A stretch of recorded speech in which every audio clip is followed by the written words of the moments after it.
All right. How's it going tonight, everyone? Welcome, welcome, welcome. Happy Monday.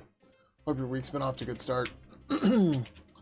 Yeah. I'm not quite sure what we're gonna do tonight. We've got a couple ideas. I don't want to really do the AI policy stuff tonight. I don't have it in me tonight. It's a lot of writing. It's tedious and shit. It's just, yeah, like it needs to be done. But, yeah.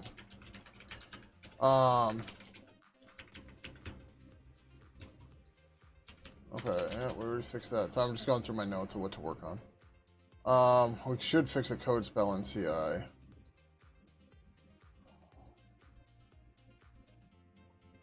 Let's look at that. So like in theory, we should be able to do this. Well.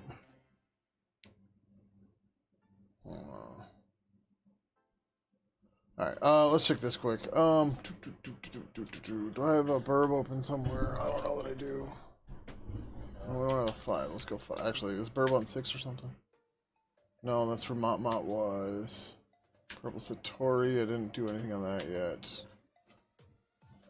Alright, I guess we're doing burb on 5. That's fine.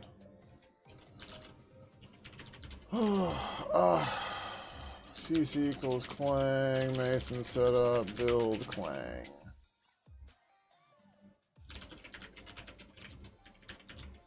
This did use Clang, it should have.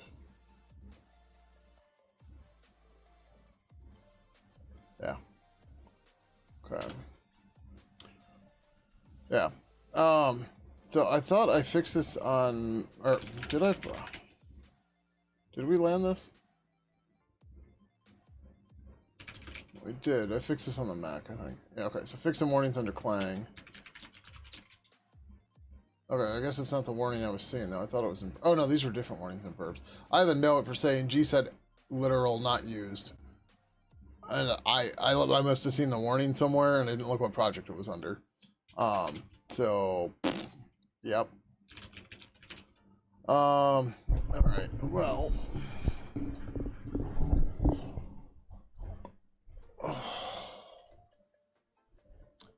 Sorry if I sound out of it and tired, it's because I am. It's still been a rough week since Slater and everything.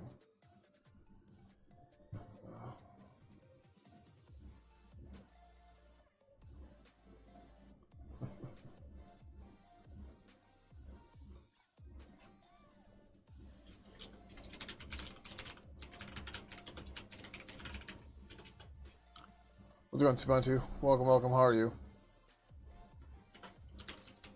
I gotta send a message quick. Let's do this. Yeah, give me 1 second.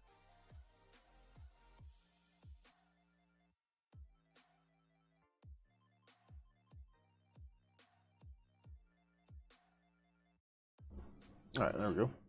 I gotta get the privacy set up on my Steam Deck. Stream Deck, whatever. Yeah, alright, so that didn't get the thing we want. One of the other things we talked about doing a long time ago, was by default, well, we wanted to make it an option, but we wanted a way to, like, if you go to, like, you know, let's just say Amazon.com, right? I don't know, pick something, Grubhub, no, that's not what I want, whatever. Let's just search for Pidgin. Let's see, what do they have for Pidgin? Alright, cool. So, nothing for our stuff, that's interesting. Which is fine, but whatever, right? So let's say I just randomly go into this book or whatever, right? And I want to click this link. You'll see Firefox has a thing called copy clean link. And what this does by default, let's just copy the link.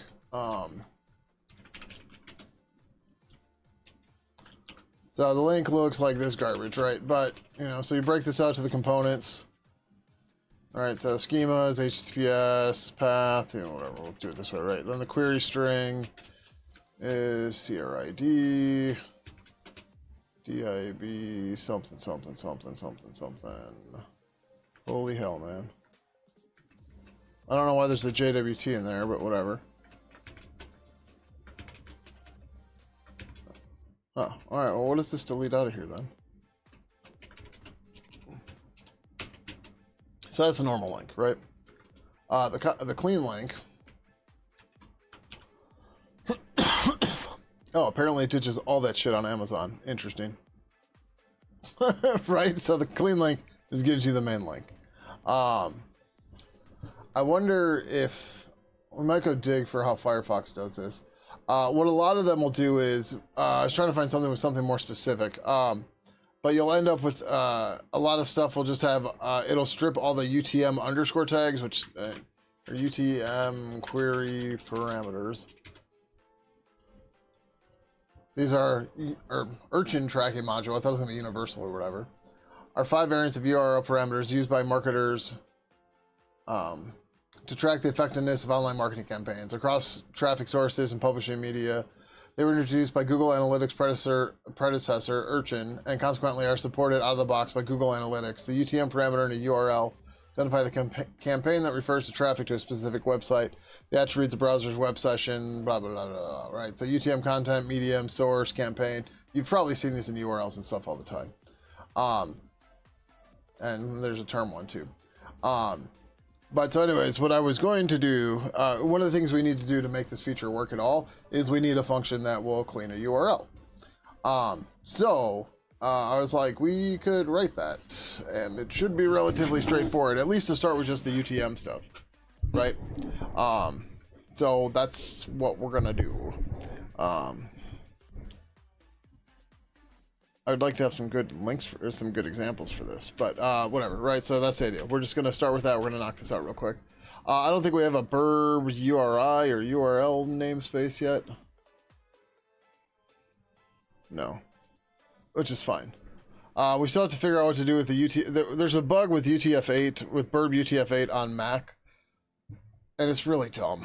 I think the test case needs to go away. That's failing, but there's also something we have to do to make sure the unit test doesn't fail randomly on other people's machines, because part of it's locale dependent. So we need to set a static locale, or we need to set the locale we're expecting in the unit test.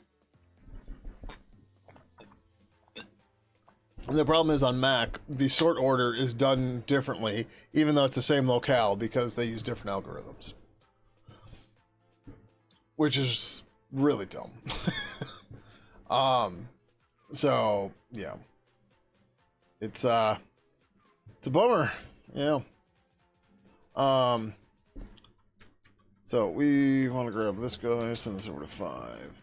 So there is a URI, there is an API for GURI, and GURI does a bunch of stuff, but what it doesn't do is there's no clean thing or anything, which is fine, right? I wouldn't expect them to do this. But what we're going to do is we're going to split the URI, take out all the bad parameters, and then rebuild from there. How's it going, Mr. Love Pickle? Welcome, welcome. How are you? Are they still doing the Blossom badge? Or are you guys locked out on it now? I haven't checked it on a stream I've been watching anytime soon. But I see Ubuntu's got level 4, and Love Pickle, you've got level 2. Generally no clue about the badge? Okay. Like to level it up, I leveled it up with a bunch of streamers. Like when I'm not streaming, because you're supposed to view the stream or just interact with the stream 3 times a week to update or to bump a level. Just go watch a clip. The clips register in like 2 seconds. So you just go through all your streams and just go watch a clip. Or just start watching a clip, I mean. And that's all you need to do. All right, we're just gonna grab burb email because it should be easier. You prefer the IRL badge anyway? Okay. Whatever.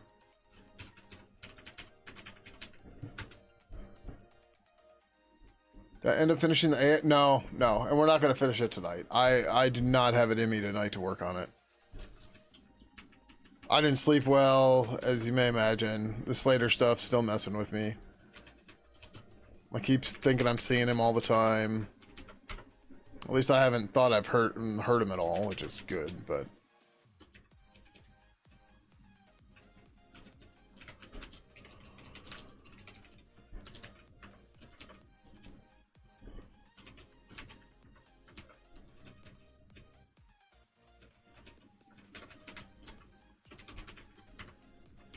Up to the bottom. Oh yeah. Yep. Yep.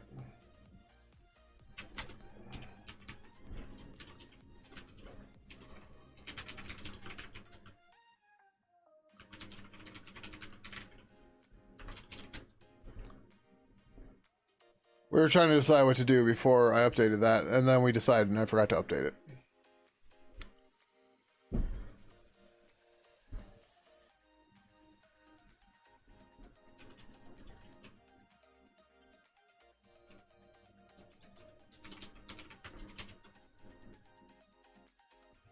Sure.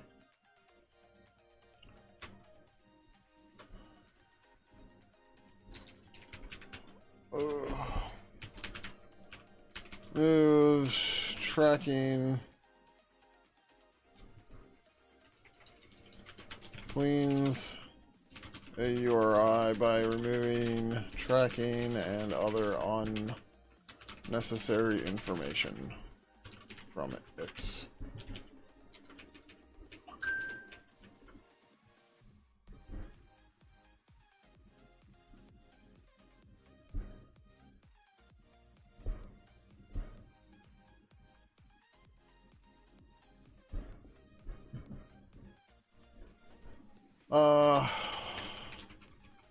That's for full.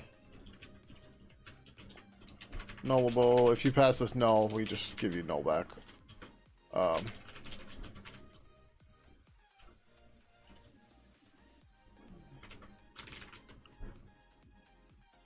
Did we not bump this for the next level or the next thing?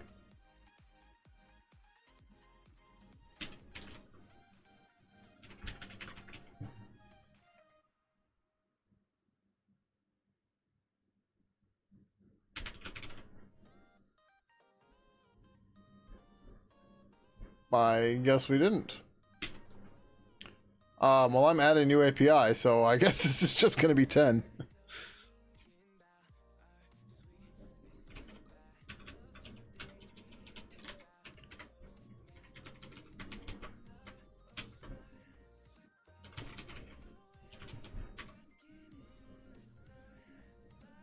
Like, whoops.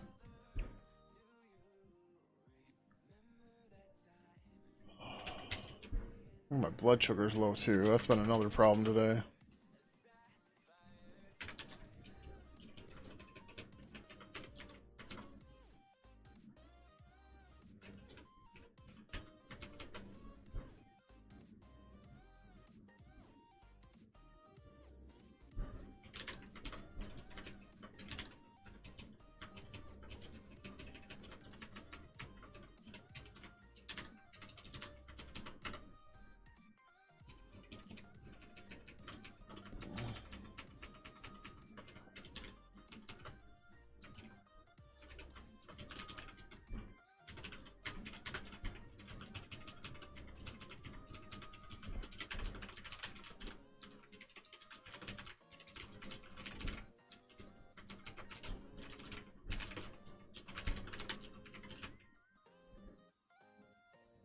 Oh, I got a whole bunch of stuff staged here. Lovely. Oh, I was trying to fix the... Okay, yeah, that's fine. Change log. Verb version. Mason build.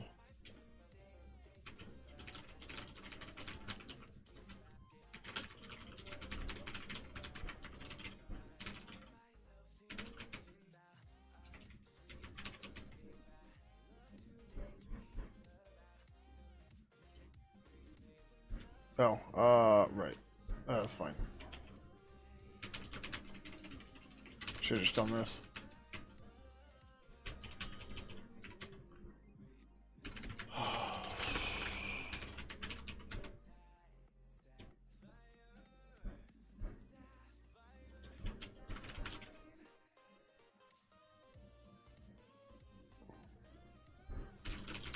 Oh, what am I doing?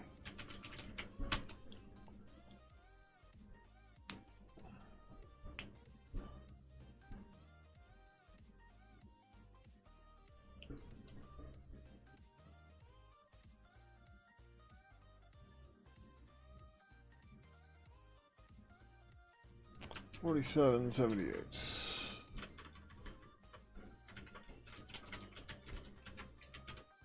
Yeah, we're just trying to find quick things to get through tonight. Yeah.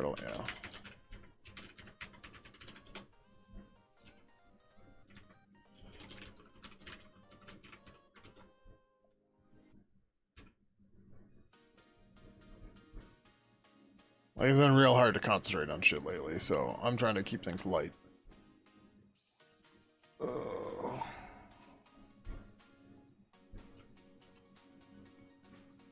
Okay.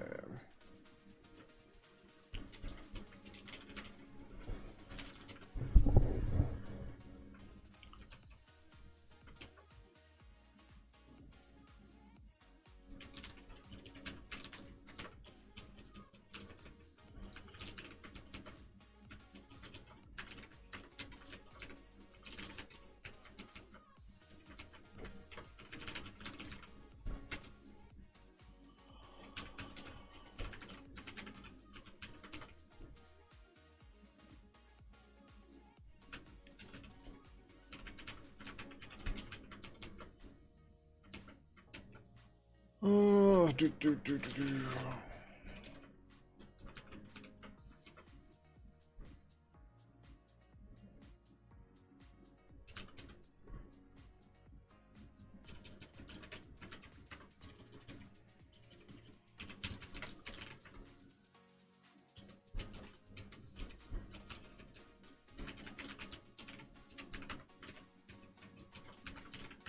don't know why I'm trying to save so much of this.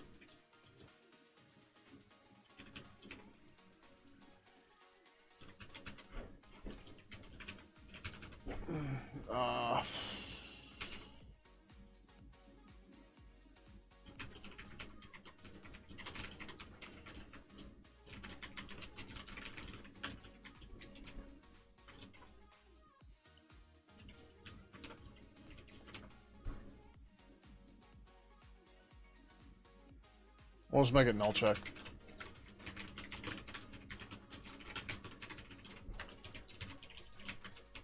So it's like if you give it empty string, it's like technically speaking, we should return an empty string, an allocated empty string.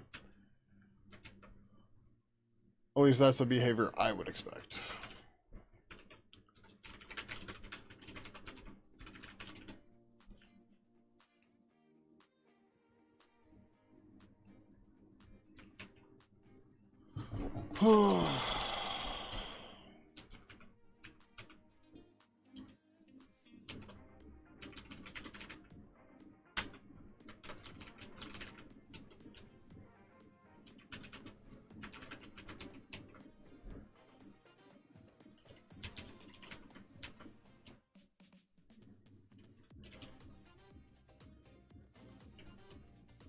How's it going, Fallen? Welcome. How are you?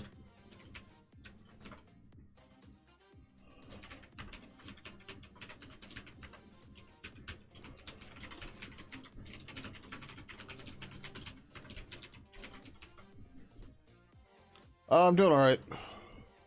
Tired and exhausted and stuff, but you know that's how it goes.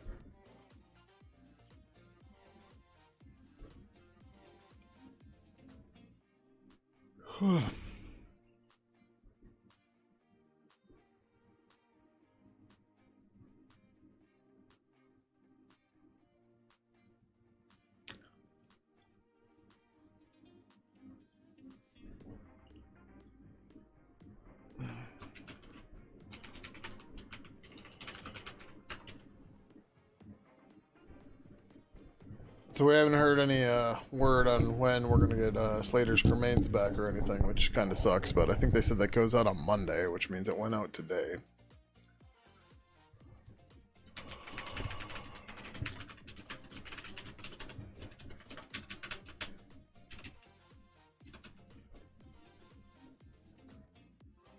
Sure. Let's just do it this way.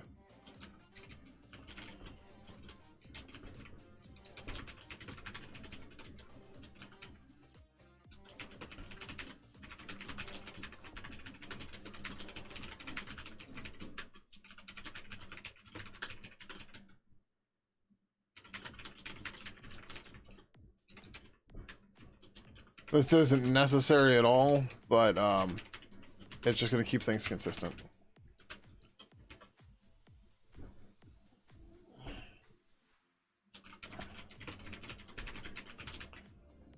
Or do we just want to make a test for this? Not a test, a type.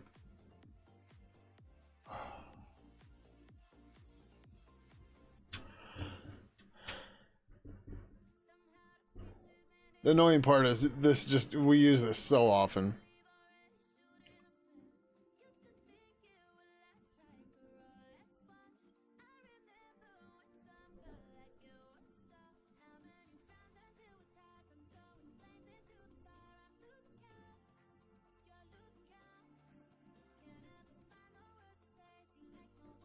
What's the Pango ladder?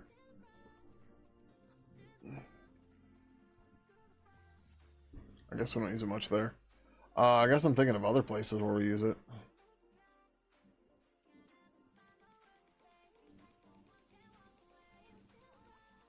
Oh, alright, whatever.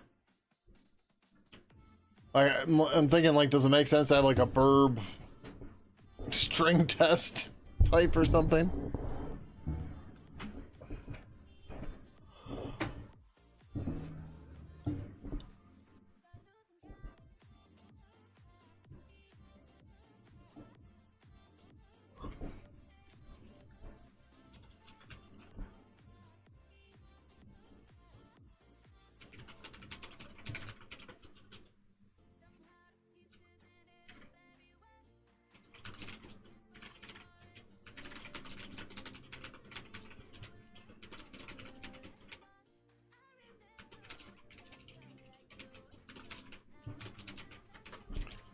Right, because then we just say something like test burb URI clean data tests equals bleh. Then we say no.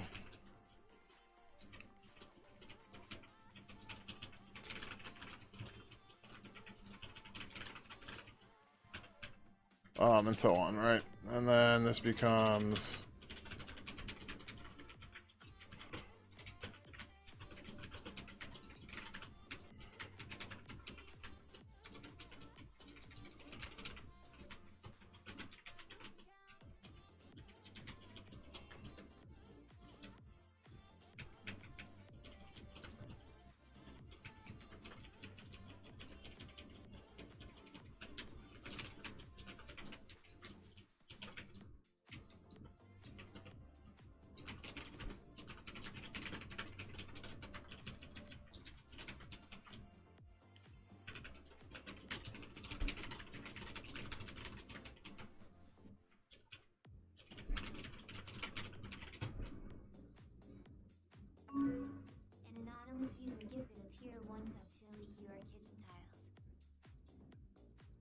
my kitchen tiles? My kitchen floor sucks, but sure.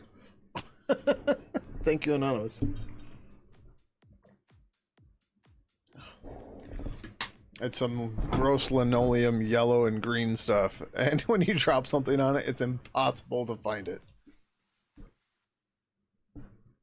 Like, doesn't matter what color, like, you're chopping vegetables, and it's like, where the fuck did this piece of onion go? Where did this carrot go? Where did this lettuce go? You can't find anything. Gotta sweep the whole damn kitchen then.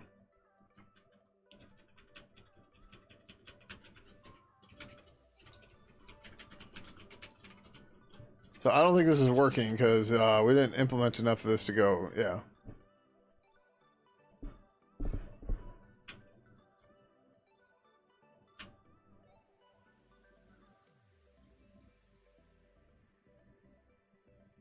Oh.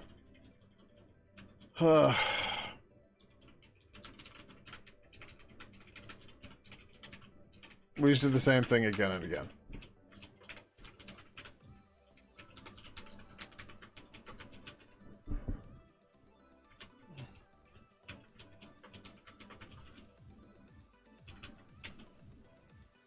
All right, there we go. Now we have our unit test. I need like a news article or something.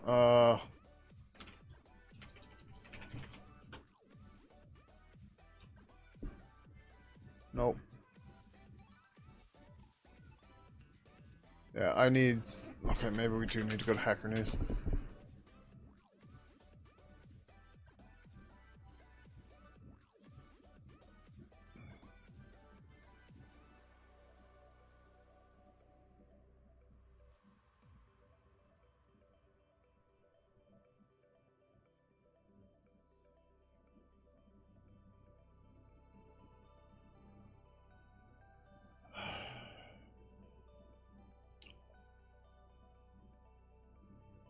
Like, this is such an annoying thing, and I just need a simple example for it. Whatever, let's just build one. Not that we're ever going to use UTM parameters in Pidgin, but it's fine. We'll just build one.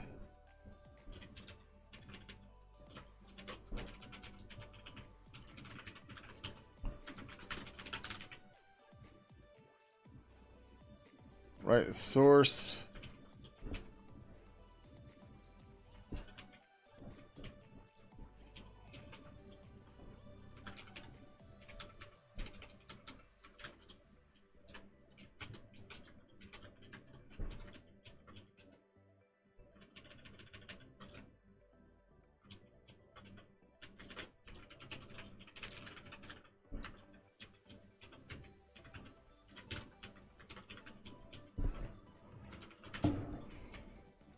Medium.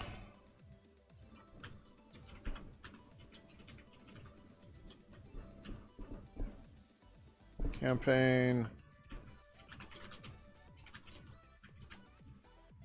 I spelled it right? No. P-A-I-G-N. Yeah, okay. Test. Term.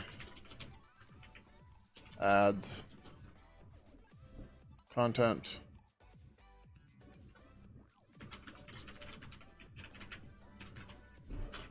Sure.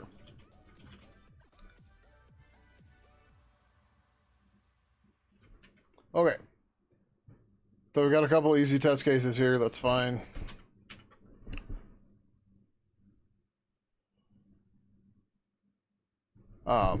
We're gonna want to do more complicated stuff here. If anybody wants to find how Firefox does it, save me the time. That would be appreciated.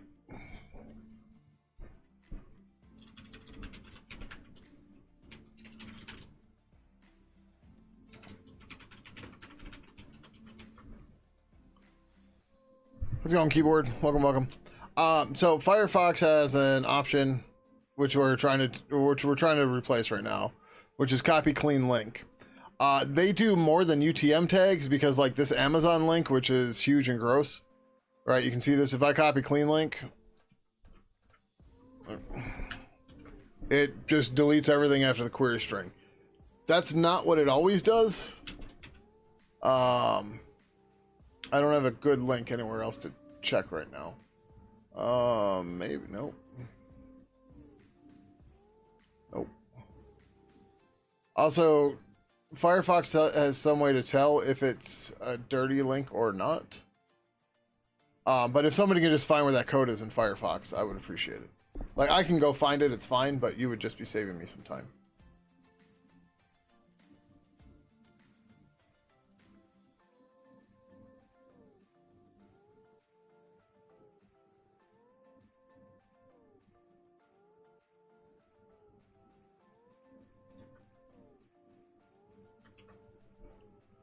All right, GURI, it's parse or build or split or something.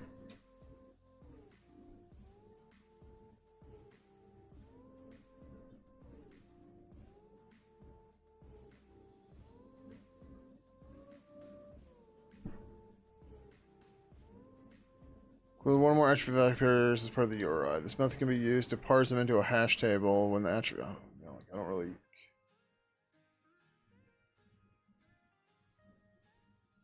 So we split the whole thing.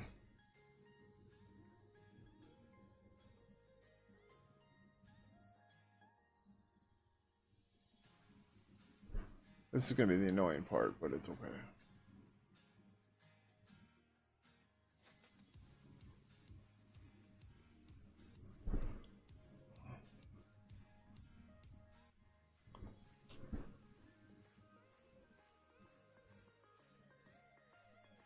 It's like we need to rebuild the whole thing. So I'm going to need variables for all of this. I thought there was a separate, like, GURI type, but it looks like no.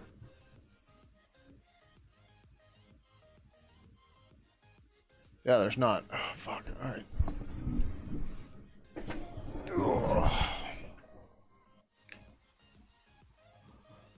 Okay, parse params. Where was that guy? Yeah, you're passing the params. Param string is assumed to be percent encoded, but the return values will be fully decoded. Thus, it's possible to turn the things. Oh, it's in a JavaScript file? Okay. I want to cheat and find out what other flags, what other parameters they remove, right? That's what I'm looking to do. Like, I know the UTM parameters are there. But, like, are they special case in URL or certain domains to strip out other stuff?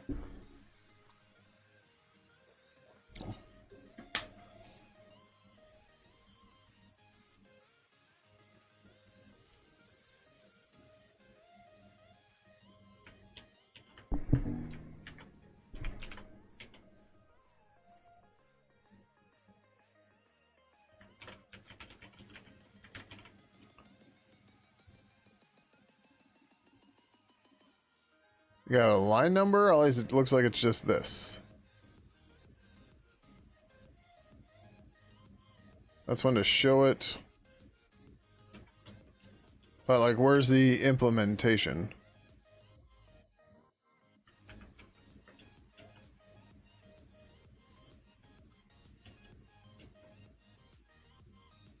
Okay. Yeah, I'm looking for the implementation. I don't care about the UI part.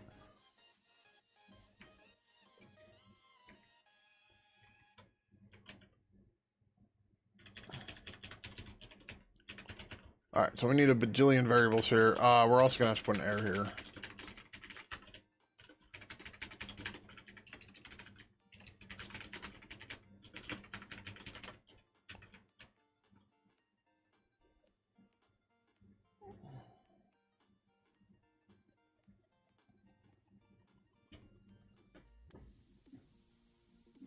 Schema, user info, host.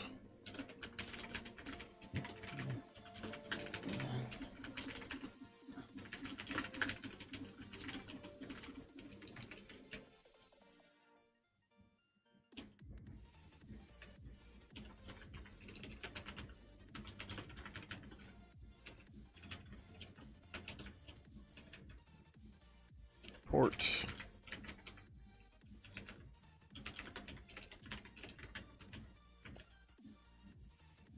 Path.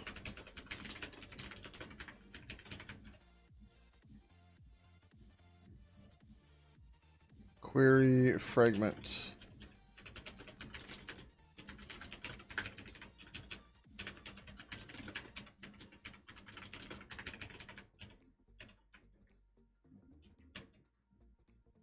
Okay.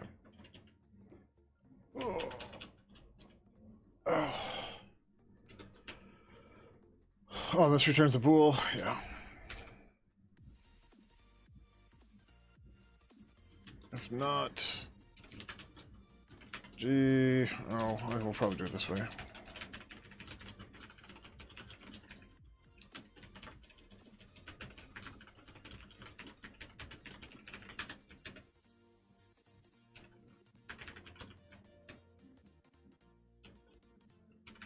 Let's figure out what flags we want. Scheme, user info, host, port, path, query, fragment.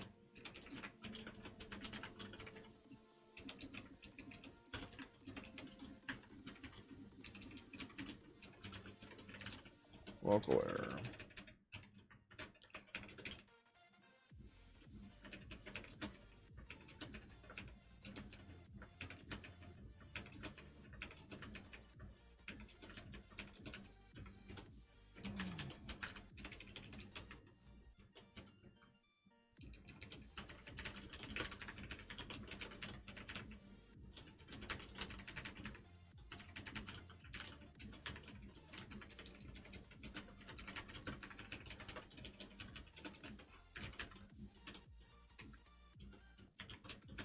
No, we need a stupid air domain and stuff for this then. Okay, that's fine. Ugh.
I don't know. No, I'm like, why did I paste in there? Because I pasted in there because I'm dumb.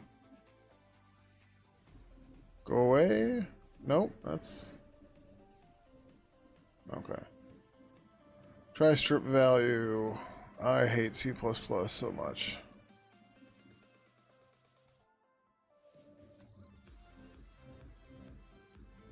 Looks like we want this.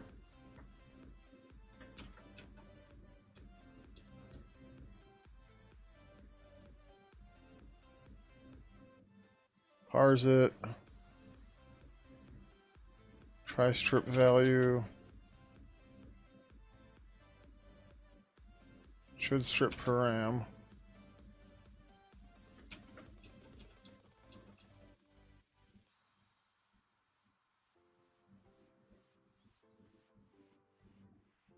You're getting me the main parts, right? We're getting there.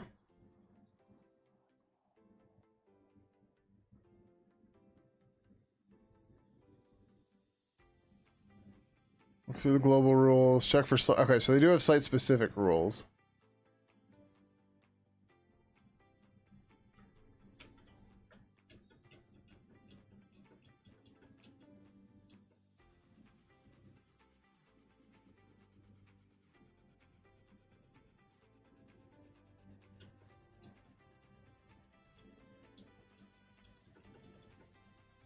Okay, so somewhere they set mstrip on global rules.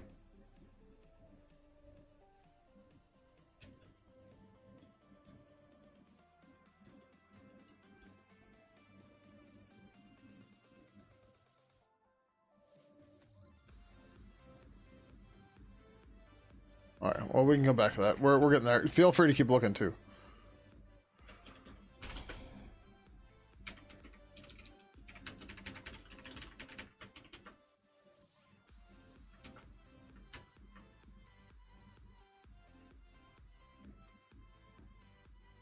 I might actually be somewhat faster. Just, well, let me do this.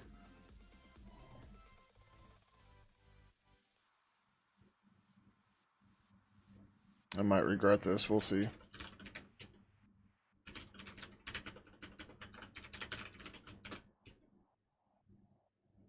How many gigs am I going to download? The most GBs.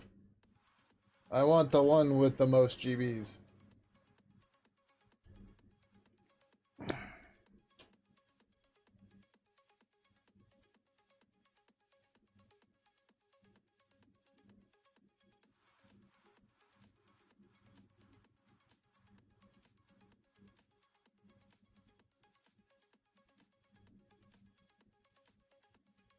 Alright, that's clearly going to take a while.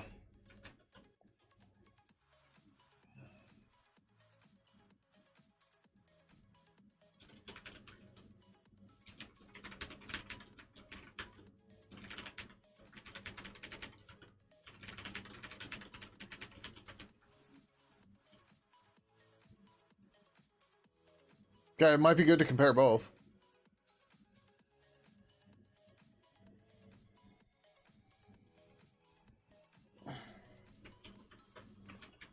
Let's see. Oh, lovely. GitHub can only give me 58 megabits per second? Come on. Gah. What a garbage site. I know it's garbage. It's an outage today too, a bad one.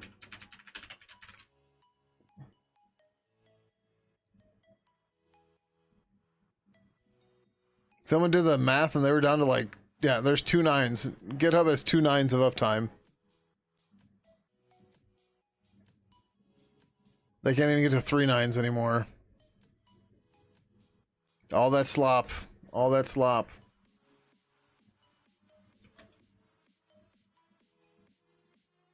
You were in deep work when it went out? Just a waste of day? Yeah.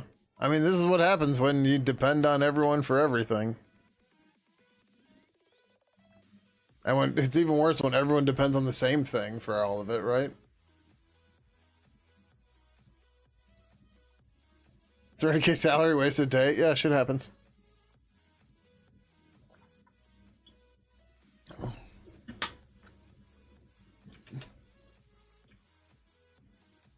Oh, GitHub people make 300k. Yeah, yeah.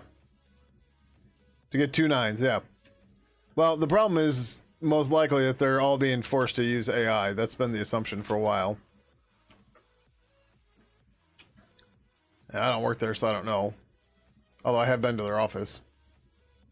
Yeah, that's what we're saying, Fallen. They went down today and wasted so many people's days because they can't keep it running. Yeah, it's same. Like, I almost didn't stream at all, and I was just like, well, sure, fuck it. Oh, you know what? I could have probably just asked Patrick. He could have been like, here's the link. I'm gonna do that anyways.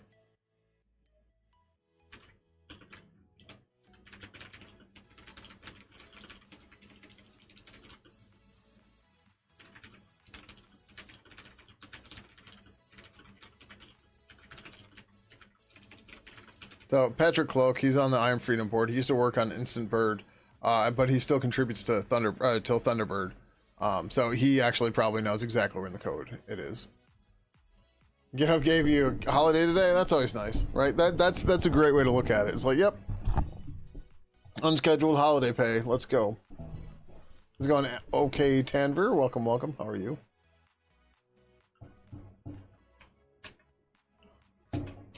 I want to go to 5. All right. What do you mean? What I use for streaming? What software? I use OBS, just like the vast majority of everybody else.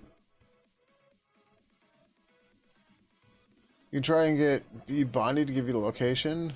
Just need to down his internet for 5 minutes. Who's B Bondi again?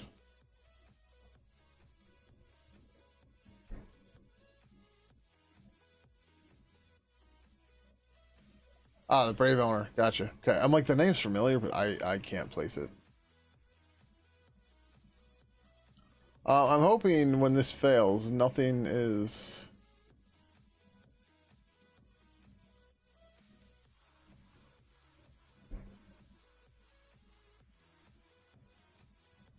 Yeah, like, I hope I don't have to clean these regardless. We'll see. No, it's not. No, OBS is a lot easier than some of the other stuff. It's a little tricky at first. Once you get the hang of it, it's fine. Oh, he's local to you? Nice.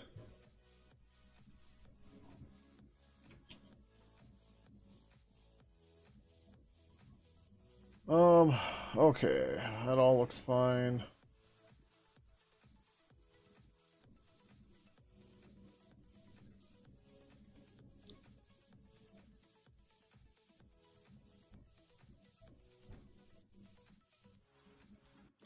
We might rework this a bit, but we'll see.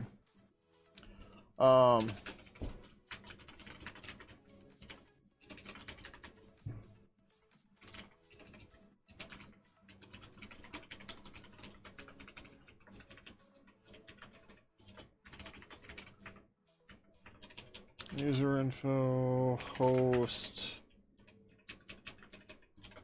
path, query, fragment.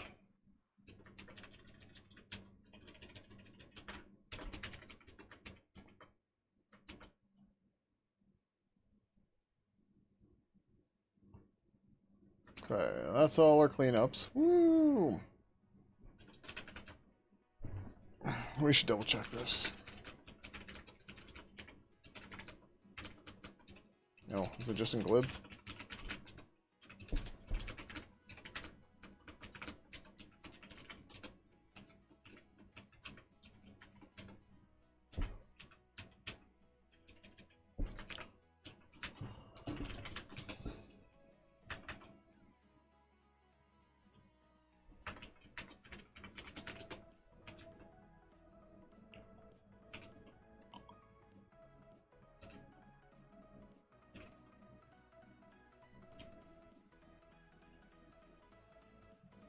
This doesn't fail.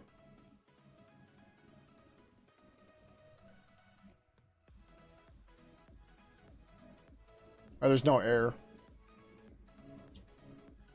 Which is weird. Where's the other air come from?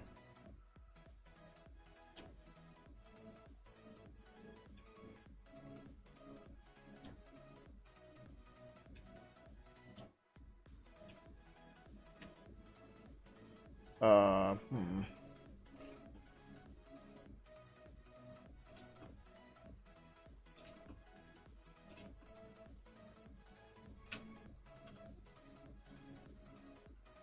Wait, split internal does take an air?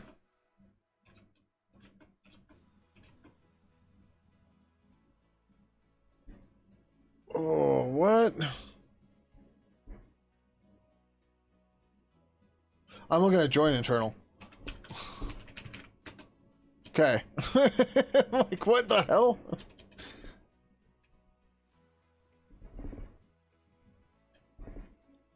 Nulls everything out.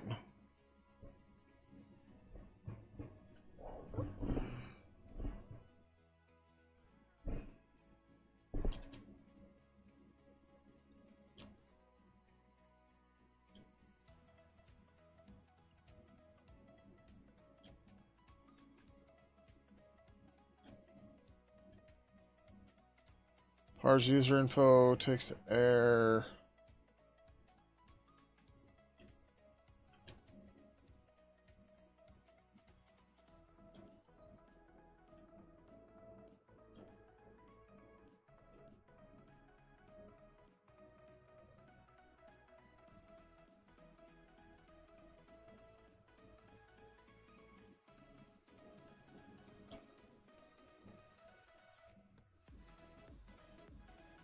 Okay, so on failure, it clears everything.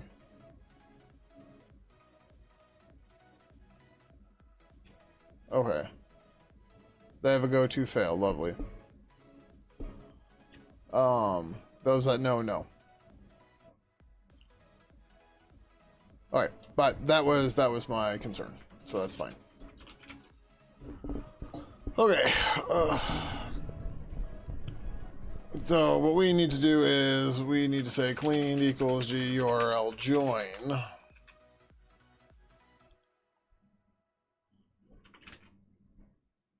Oh, we finished cloning yet? We did. Fuck. What was those called? It was like global something or other.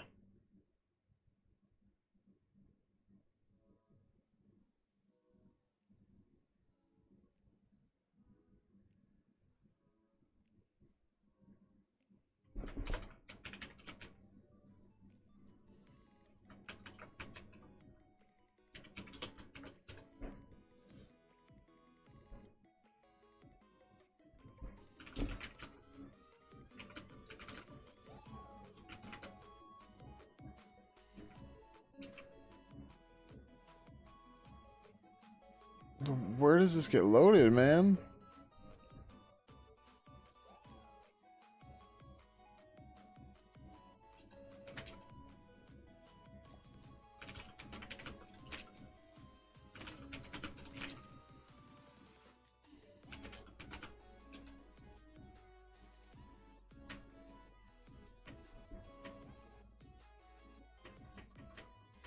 Okay, this is why we clone it. Jesus Christ.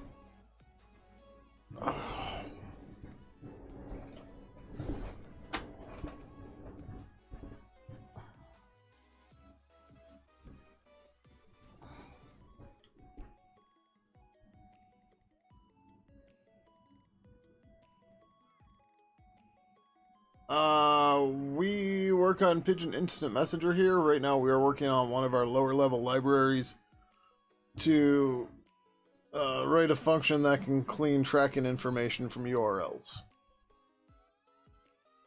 So the idea is when you send like a chat message to somebody, we can have it automatically do that for you.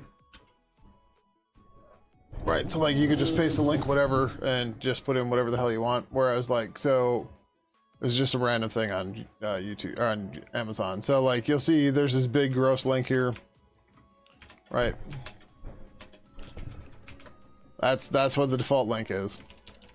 But Firefox by default has a thing in here where you can copy clean links instead, and then you just get the actual necessary part. But we were trying to see exactly how Firefox does it, and it turns out they just have a JSON file for all of this stuff here.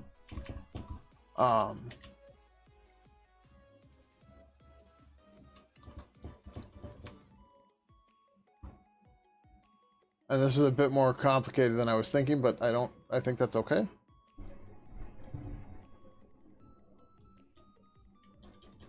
Yeah, this is a great feature, and this is one of the, like, I want Pidgin to be able to do this by default, right? So like, you can have it automatically, we can, like, having the user specify that whenever they send a link, just always clean it, that's fine, right? That's not a big deal. All right, sounds good, Ben. Thanks for dropping by and saying hi. What was I gonna say?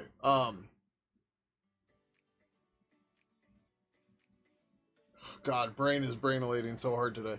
Oh, but like, for incoming, we can strip all of them, but we might not want to, or we might want to at least retain the old version somewhere.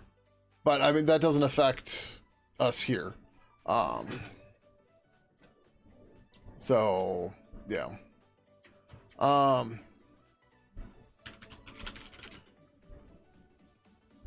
So ideally what we would really do,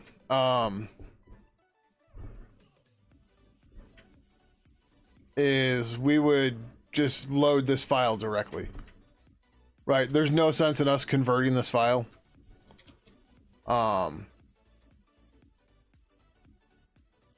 Us just being able to load this right, and it's already licensed under the right thing, right? So they have two licenses, LGPL and MPL.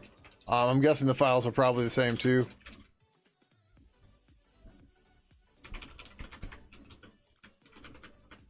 Or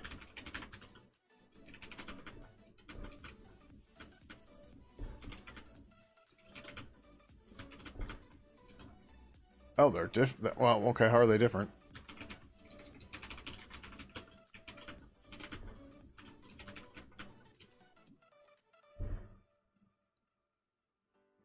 Oh, weird.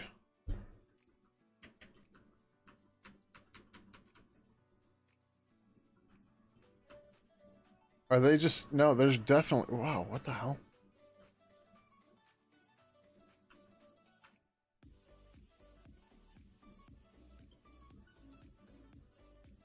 It's a vibe coded thing, so much code? Yeah, I mean, it's vibe code, so it can be garbage.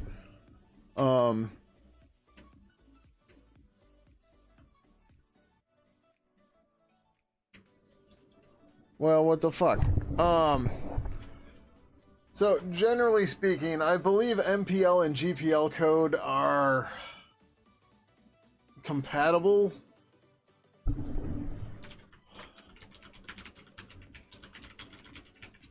And Pidgin is GPL, not LGPL. MPL and GPL developer guide.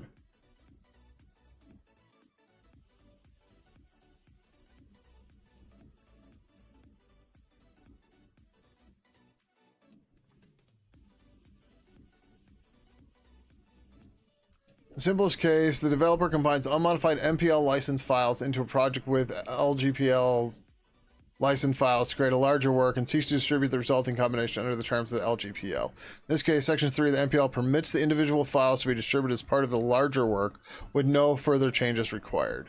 The developer may simply leave the file untouched with all notices intact. The top of the incorporated file will continue to look like Exhibit A of the MPL. This is a little different because it's a JSON file, but it's the same idea. You can't have comments in JSON, so you can't put this in here. This preferred mechanism system makes it easy to reuse the file in other MPL license program. Okay, so we should be fine.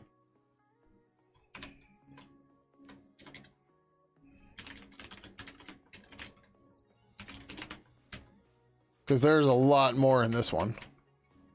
At least it looked that way.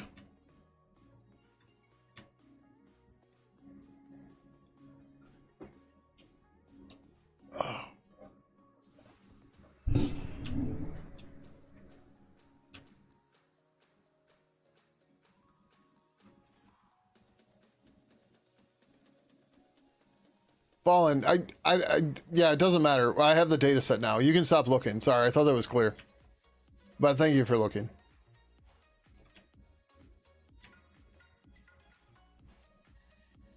Yeah, no worries. Like,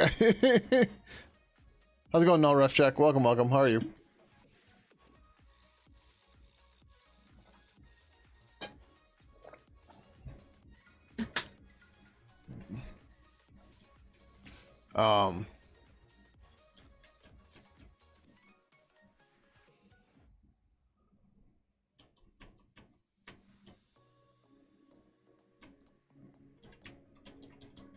$205. No, what?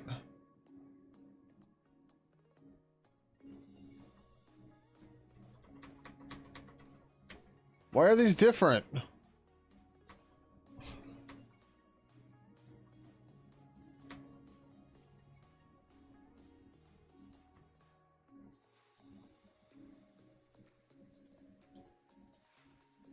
Oh, what the fuck?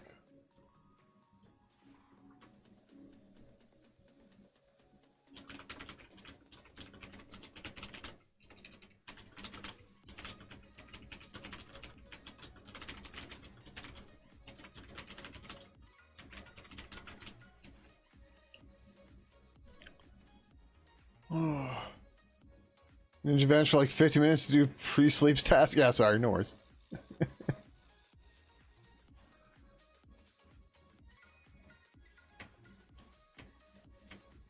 Alright, you said Brave does this too?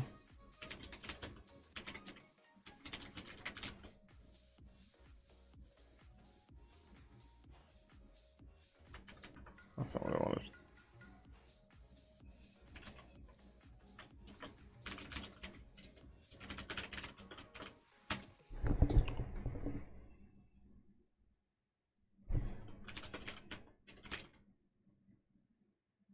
Oh. Where the fuck's the source, man?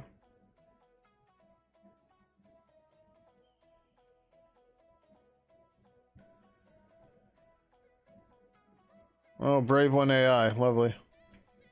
So this doesn't get shown on Forks, I believe, FYI, in case you're wondering. Because I thought they removed it, but now I'm realizing that it might have been, the fork I was looking at.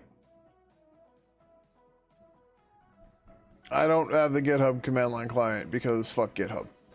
But thank you. Bro, only 65 megabytes per second? Come on.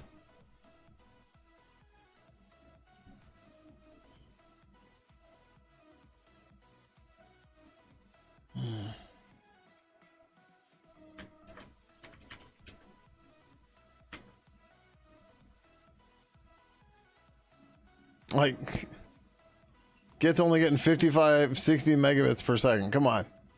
Do better, man.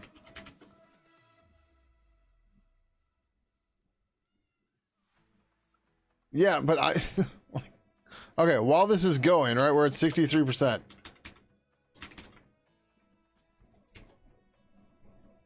I want to make sure this isn't going to leak my IP. But while this is going... right?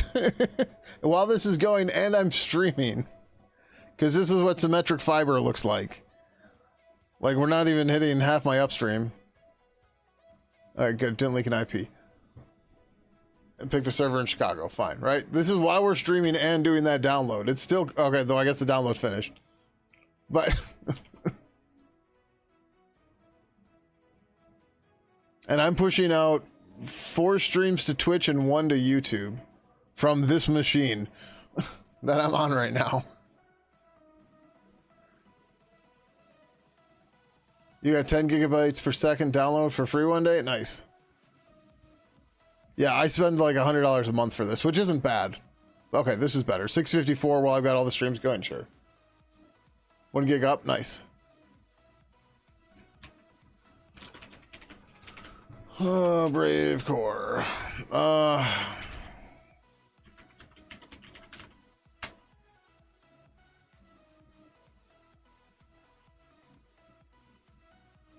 Unit test, components, URL, sanitizer.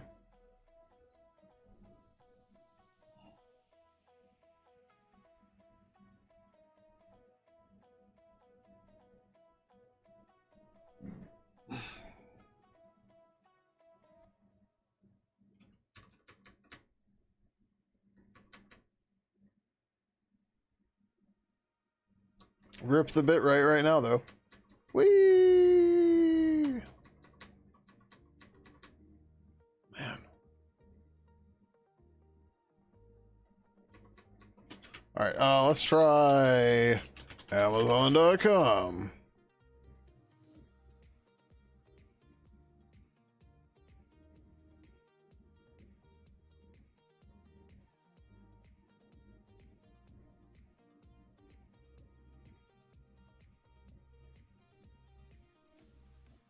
Alright, this sucks. What did I type to list what?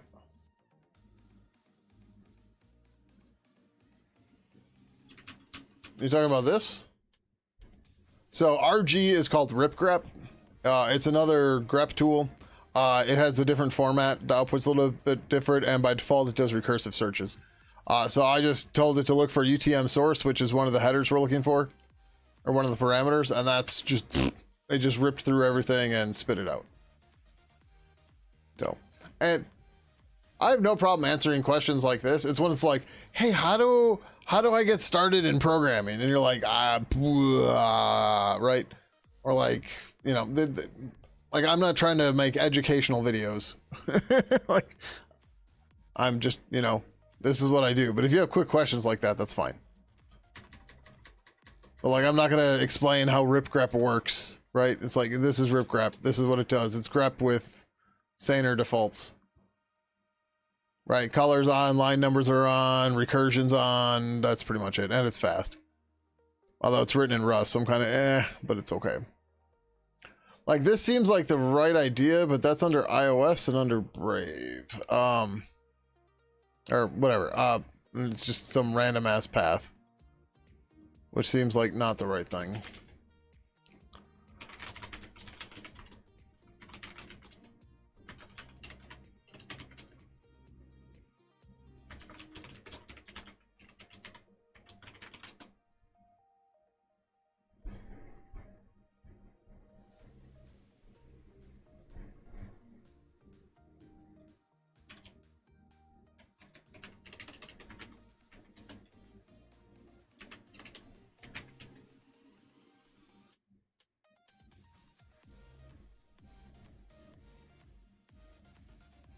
What was this thing called?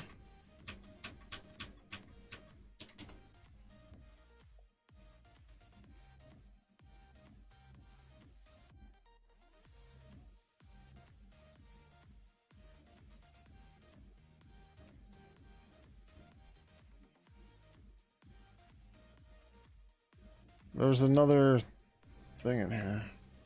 The other problem with ripgrep is, because it's doing shit in parallel, order doesn't work all the time. Or order is inconsistent. Which is annoying. There's a way to get just a file name. At least I think there is.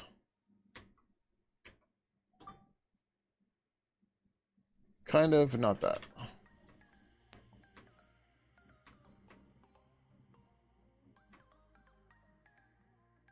List file. Only print the pass with at least one match and suppressed contents. Okay.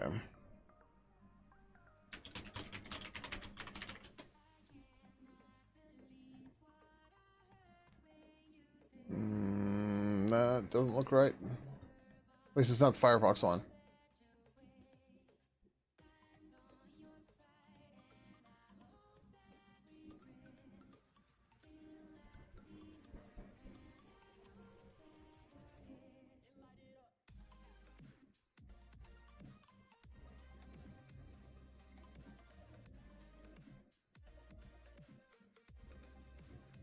What is this about?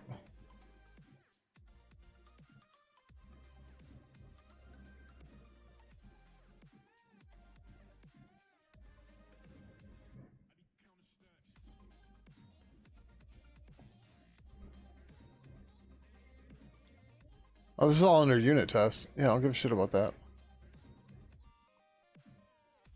This has got to be not in Brave Core.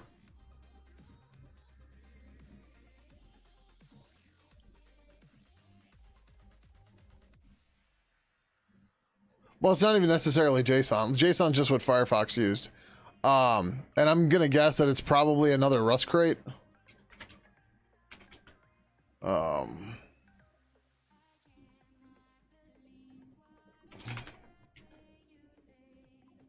No, not package.json. What the hell is the Rust build file thing?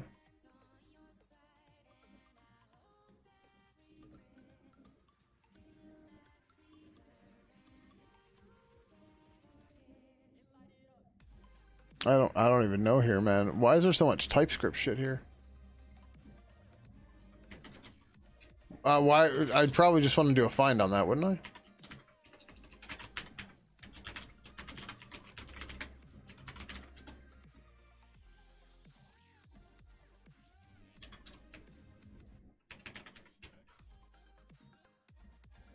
Okay, sure.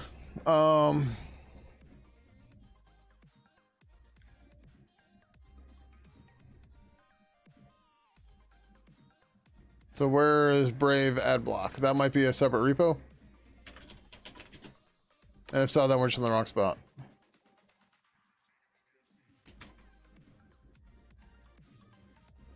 Adblock list. Brave lists.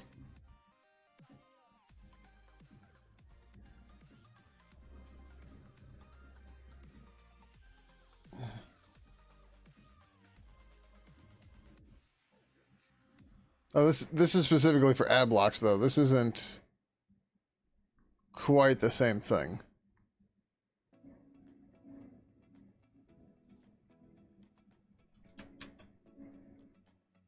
Where?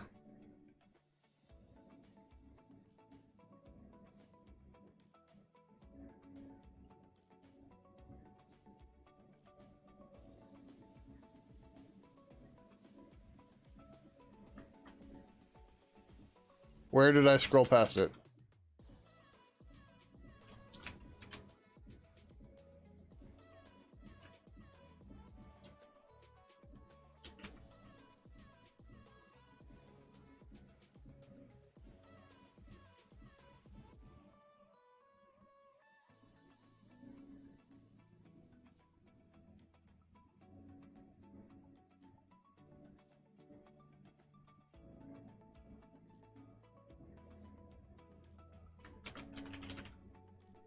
Aha!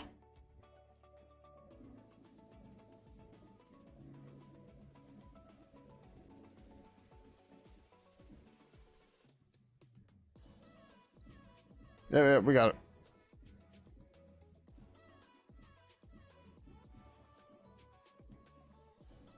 Okay, so they're not using the Firefox ones, which is fine. I just don't understand why Firefox has two separate ones that are licensed different that have different contents. Right, that's really weird.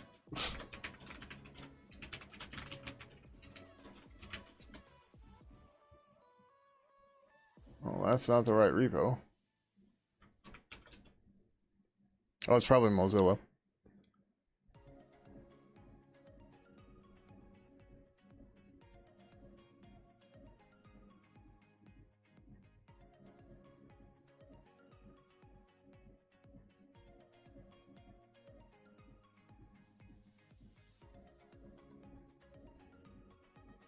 To remove anything that's not needed in the query string of the URL, typically attribution clutter like UTM source Facebook. This is achieved by removing parameters present in manually curated list. Son of a bitch. Their wiki takes you right to the file. While the goal is different from the privacy features, removes query string trackers automatically when Shields is enabled. Link to wiki. A cleaned URL will also be debounced and have its user trackers removed, so it will be at least as clean as what you would get as a result of visiting the URL in Brave. The goal of the debouncer is change cross-site server-side redirects into internal redirects so that redirecting servers don't have the opportunity to set cookies or track an individual's clicks. In other words, the destination URL after debouncing must be the same as if the user had visited the bounce tracker. For more information, see the blog. Okay.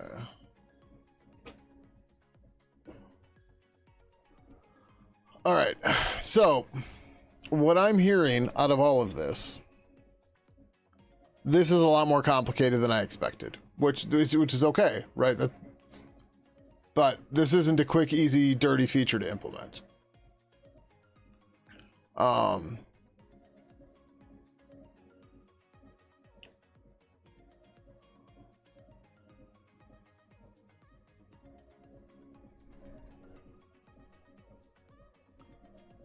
And this almost has me wondering if this makes sense as a separate, like, I don't want to make an entire separate library for this, but maybe there's a case for it. Right? Because the thing is, in theory, this could update quite frequently. Right?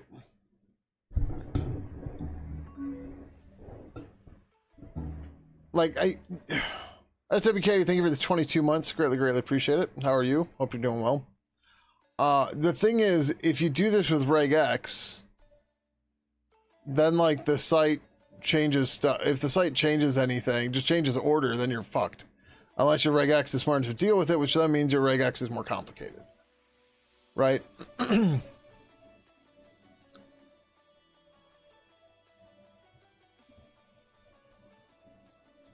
Fuck, it's already 10. Oh, it's loading. Now, they're talking about scopes and other stuff here, so that might be part of this. I already have it open.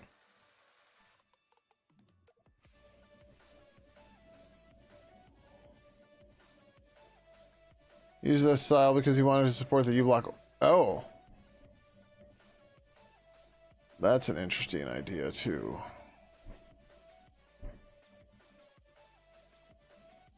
What's the good ad blockers use regex if that's what you're thinking about?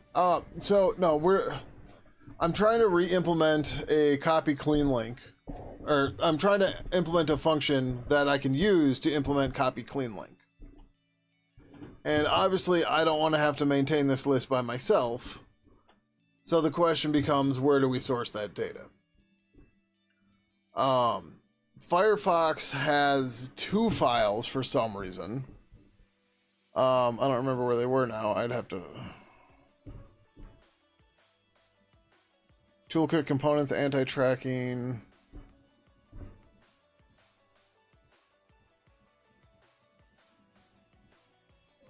Toolkit components, anti-tracking, strip on share lists. They have 2 different versions. One that's licensed under LGPL2 and one that's under MPL2.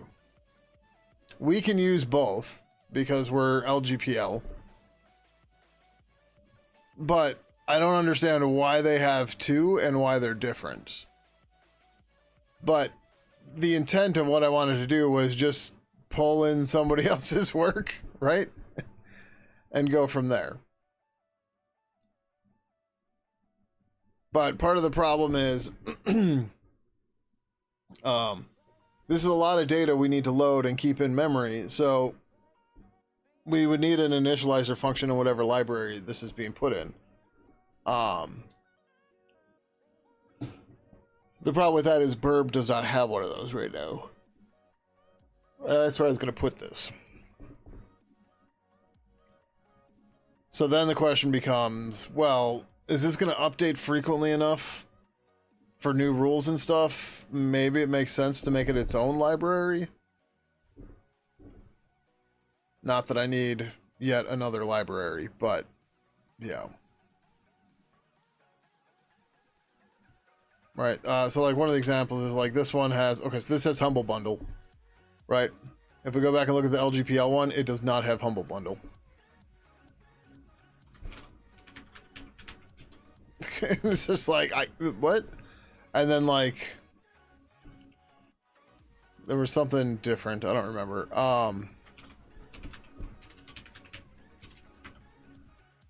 One of the, yeah, so like the LGPL one has more global query param. Oh no, it has less query.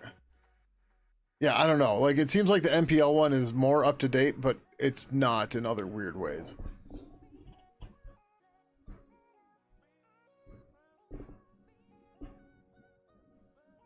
Yeah, what if we make a new tool that downloads the files and basically squash them into one list? You can choose when to update the list, kind of like how updates work. Users aren't going to do this though, right? And like it's got to be in a spot where like having user updates and customizations, sure, fine, right? But like there's it's got to work where only admins can access the files, right? Think of like a lockdown Windows machine. Like again, we can put user overrides into like local settings and stuff, but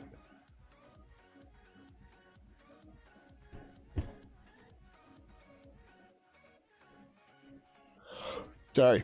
Oh shit, I gotta do my stuff. But like we don't want to have the whole list be a download because number one, that breaks offline runs. Right. One of the things that's really shitty about Pidgin 2 that most people don't realize is while you can use XMPP and IRC and Bonjour to a LAN-based network normally, in Pidgin 2, because of the stupid network detection stuff, you have to be able to access the internet to be able to connect to that local server if you have the network detection stuff on. Because it looks for network routability, because that's typically what you need. That's one of the reasons why in Purple 3, the protocols, or the connection, no, the protocol now has a virtual function called can connect, and that ends up using some glib APIs to figure out if we can access the URL we're trying to hit without, or before trying to hit it, and that way we don't have to depend on like, are we connected to the internet? Because we don't care, right? Like, can we just reach the server that we're trying to connect to? Yes. All right, cool. Right. So making us depend on a network would suck for that. And like, yeah, this is a weird case because like how many links you're going to get with all that tracking shit. And like, I don't know, there could be a ton from like fucking SharePoint or something. And like, yeah, fuck SharePoint. So take all them links and everything off of this. Do I really have this open again? Oh, okay, that's what I did. Or not. I guess I didn't save. Lovely. I did my blood pressure earlier, and apparently I did it from another machine.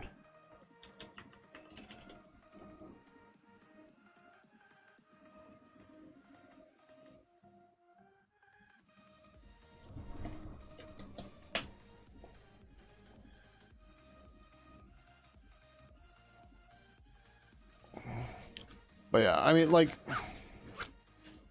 so it's not a huge deal, but the other problem is once we depend on an external source for this info, even if we pull it into our executable, right? It's not, well, I do want to take my med, but, hold on, I'll be right back.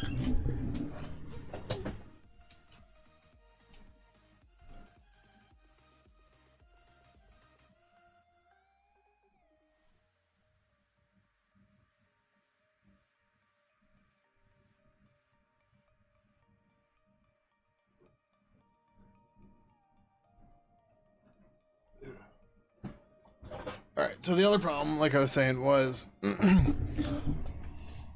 if we end up using the Brave format and Brave goes away, you know, not likely but possible, or more likely Brave changes their format, then we have to update for that format, or we have to convert it back into the old format, right? These are the risks of doing this in general.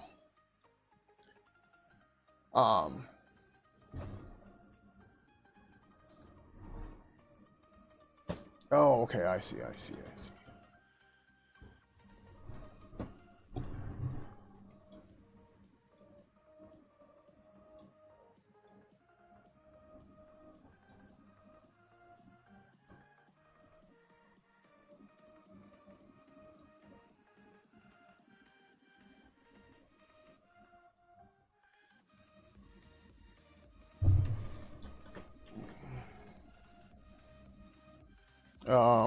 No, this is in the ad block thing. I didn't clone that yet.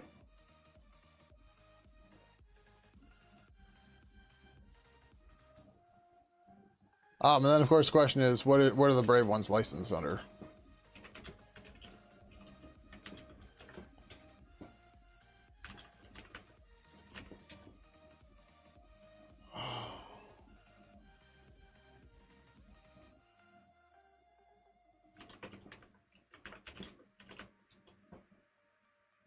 Under MPL.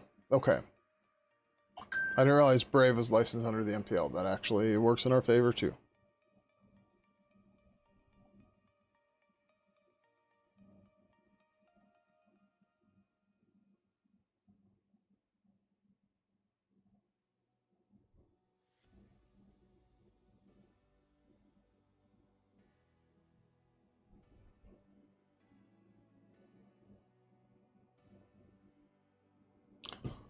All right. Oh, you used to work for Mozilla? Okay.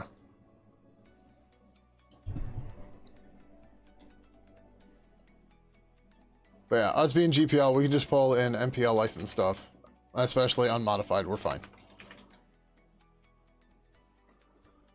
So what is clean URLs permissions.json? Oh, okay. All right, we don't care about that.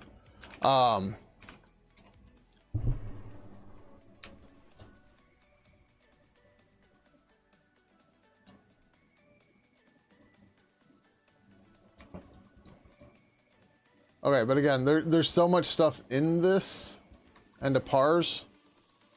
One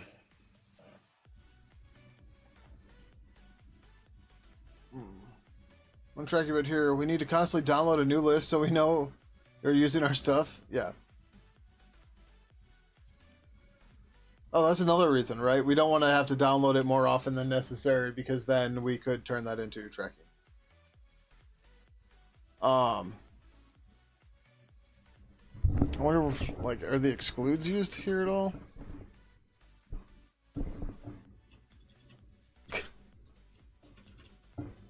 Of course, it's a Brave page. But isn't Brave based on Chrome? That seems weird. Like, if you used to work at Mozilla, like, it seems like you would use Firefox as the base.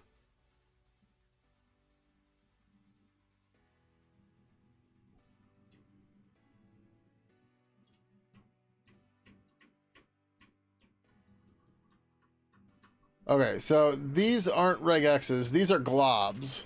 Or at least it looks like globs.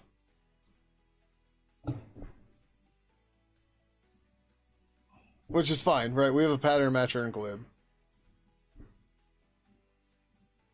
You call it Brave Flock?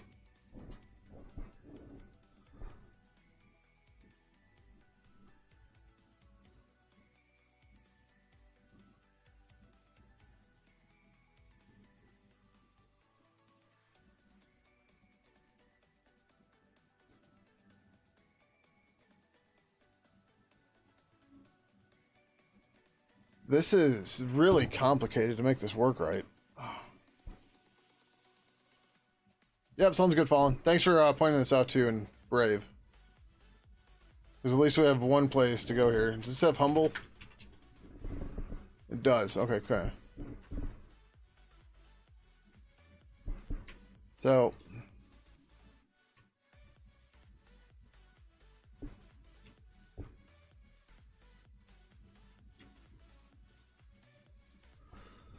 General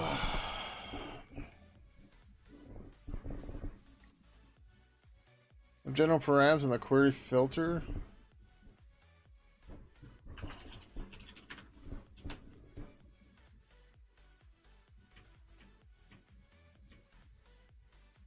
Huh. I wonder what all that's about. Ugh.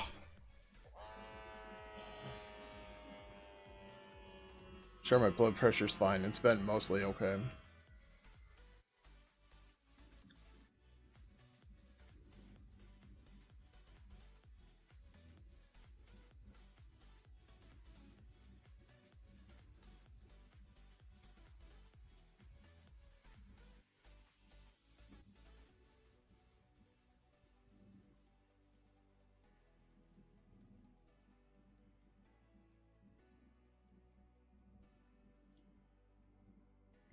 .137 over 101 is not great, but let's actually rest and see how it goes.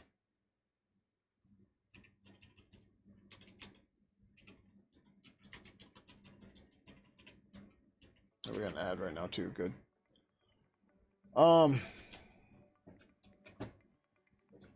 Try to rest by looking at this. Oh, they don't say what this. Oh, this takes us to. Okay.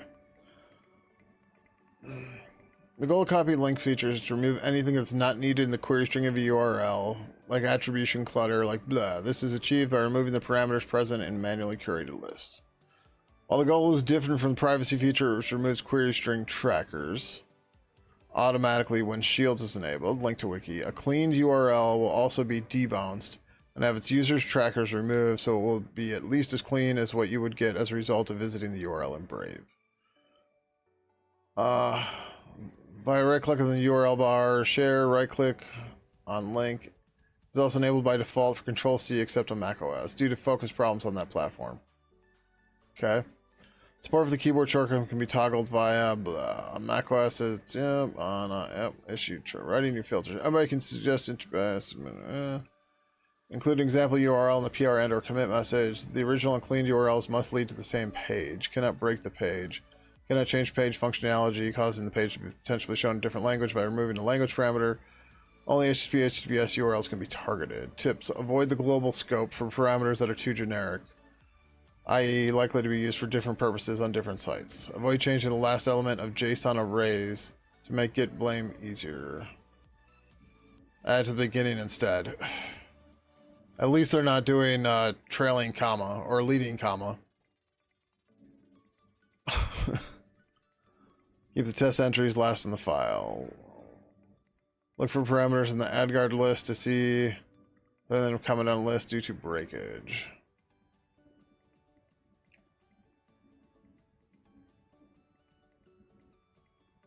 Alright, they don't actually explain how this works though, which is interesting, but okay. This is different from the query string filter, which is what Fallen mentioned. The Brave query string filter aims at preventing the tracking of individual users without interfering with coarse-grained campaign-level tracking. We target parameters which are known to be specific to a user, an email address, or an individual click. This kind of tracking is typically used to leak a user's identity across site boundaries, such as via cookie matching, matching a first-party cookie to a link click. In addition, we may remove parameters that can be used to circumvent or refer capping protection. For example, parameters that would leak more than just the referring page's origin. Remove from the query string any parameters, the parameter name and value, before we proceed with a non-same site GET request. Any query navigation subregister. This means that such parameters never make it to the server, Omnibox, or the refer header, and cannot be recovered by scripts running on a page. Notable exception to this intervention is the unsubscribe link in emails. If user identifying tracking parameter is required for that functionality to work, we make an exception. For example, the MKT TOK parameter is removed except when the string unsubscribe is present in the URL. Yeah, this is going to be a nightmare, man. All issues related to this feature are tagged with privacy query filter label. Okay.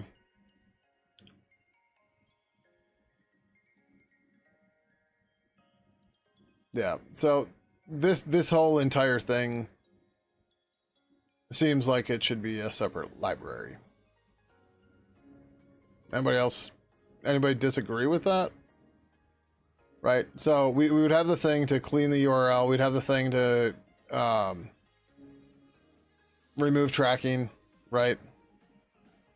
And then, I don't know, what the hell was this debounce thing that we're talking about? Like, we're not going to build this tonight. I don't even know if we're going to build it this week, or this month, or this year. I thought this would be something quick to get through, and the answer is it's not. So, we're going to not finish it today, that's for sure.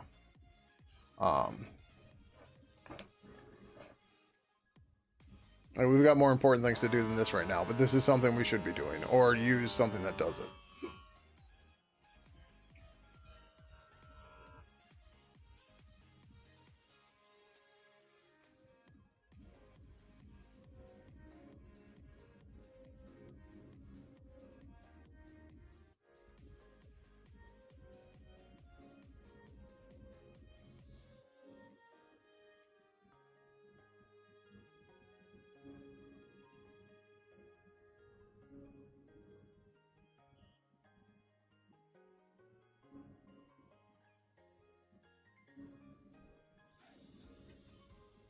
Got fucking worse.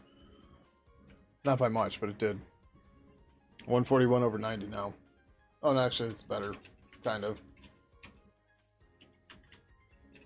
Whatever. Good enough. That's what it is right now. I didn't even eat much today. Oh, fuck. I feel like shit. That is not where that goes. I just tried to put this in my pill case. That doesn't work. As you might have guessed. Fuck, I gotta refill pills tonight. Because they empty except for tomorrow. Woo! Don't get old. Take care of your body. That's all I can say.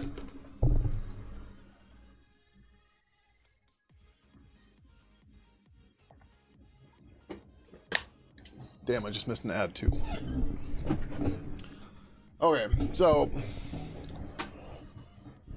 yeah. All right, so this is a wash.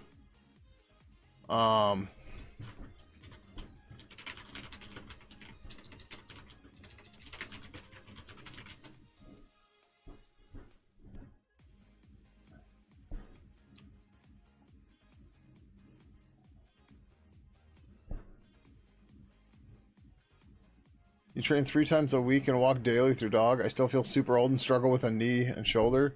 Soon as you take care of your body, still hurt. Yeah, yeah. I mean, just like don't get into stupid things like, you know, eat poorly and get diabetes, which is maybe part of my issue, but it might have just been genetics too. Yeah. But like the blood pressure thing, that's a diet thing, I'm pretty sure for me. We don't really have a history of heart disease in my family at all. Like my grandpa did have a stroke, but you know, he was 70 something when it happened, so yeah. Yeah.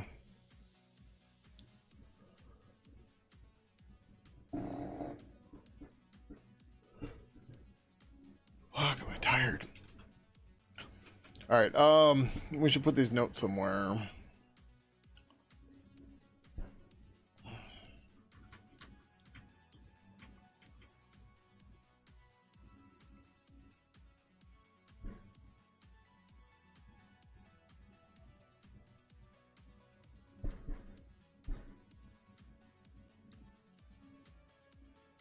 Oh, okay. Huh.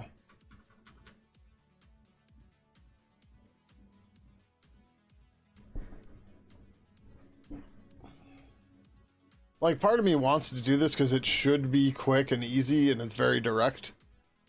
But I'm also just like, dude, there's other things to do.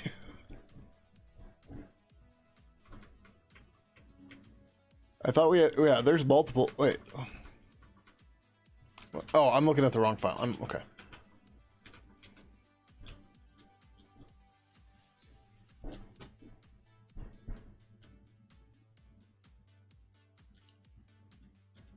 But yeah, so anyways, what we would end up doing is... on the wrong window. Oh, is this deprecated?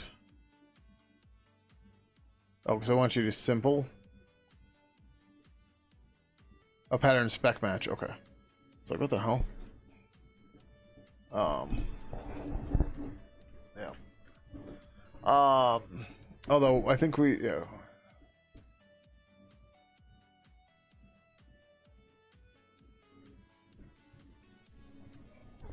Yeah, no, it doesn't really help us. Okay. Oh, no, I suppose. We would load the patterns at startup.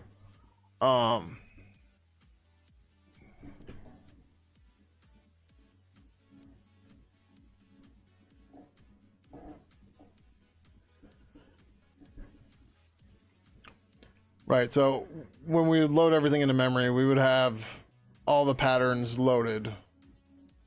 Or we'd compile all the patterns. So there's like...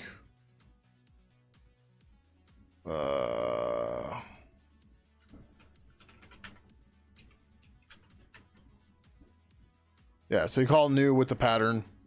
And that way we would keep all the patterns to match. And then we would just rip through them.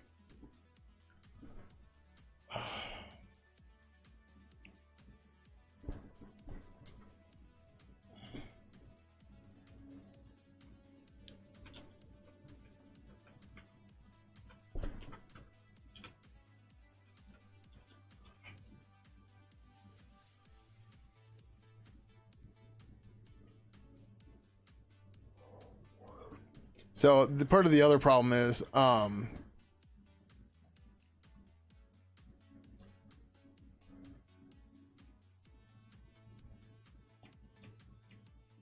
do we actually check everything everywhere?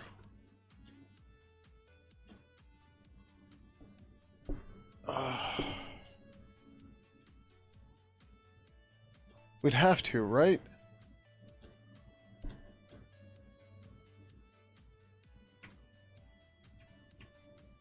Because, like, the global match...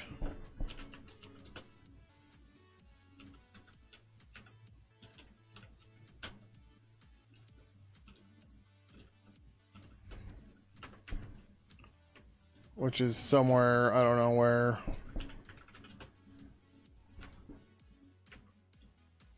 Oh. Oh, it's because they use UTM dash, not UTM under?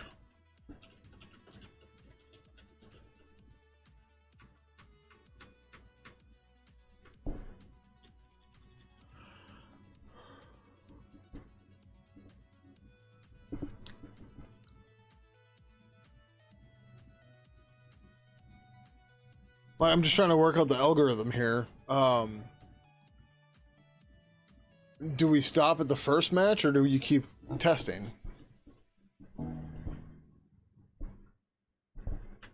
like the global one makes that curious, right?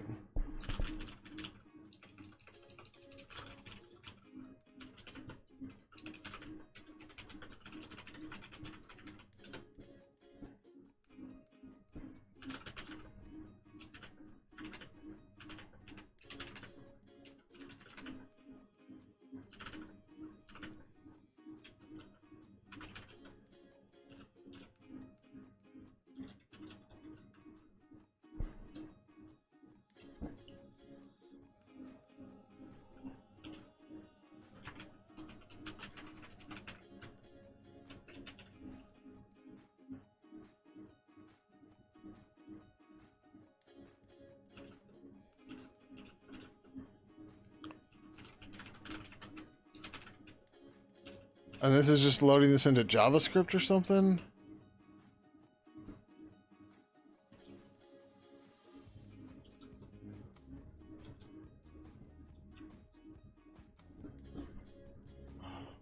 Feels odd to you that these are baked into the app. Isn't it easy for the tracking site to just update their tracking and call it a day? You need to push a new version to update that list on the consumer side. In theory, right? The caveat with the tracking is people will pay for long-term campaigns, right? And because of that, you can't readily change them, right? And you'll have a lot of clients with a lot of things doing things a lot of ways, and these are all built into like analytics tools and all that crap, right? So the cost of changing it's high. It's not impossible, of course, but it's higher than, you know, like, because they have to orchestrate different parties, it's harder for them to change stuff. Yeah, there's nothing in this file. Where the hell's the rest of this? This is the installer. Where the shit is the rest of this?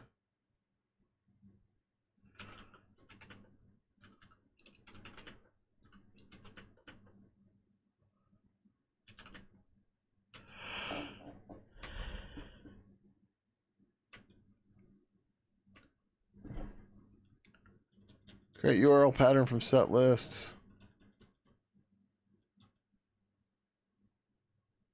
What? This is like init or something, I hope. Parse config. Okay. Include matcher.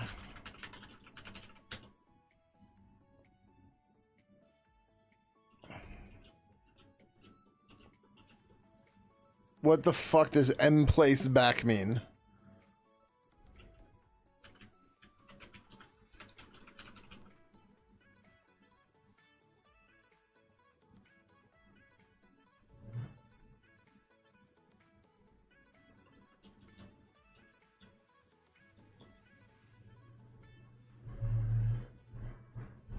Anybody know?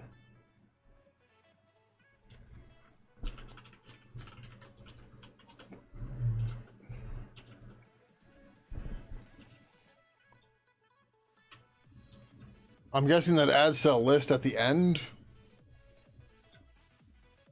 That's the only thing that makes any remote sense.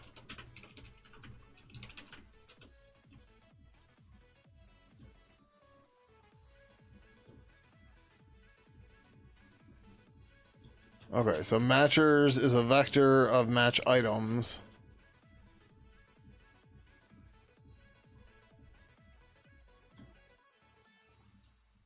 Where the fuck does it scan this thing, man? Okay, there's a sanitized URL.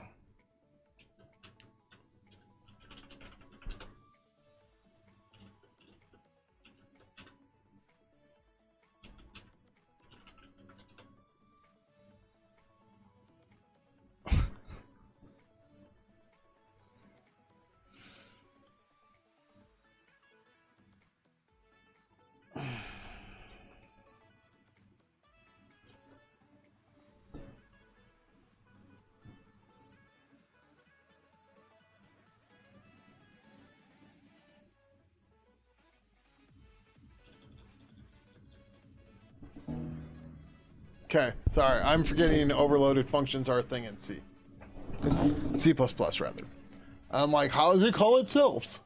Oh yeah, it's overloaded. So it's calling it with a G URL, whatever the fuck that is. And that's how we're actually going to here.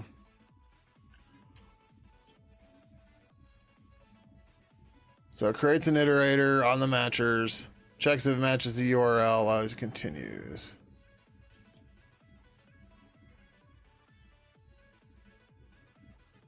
Sanitized query is strip query parameter.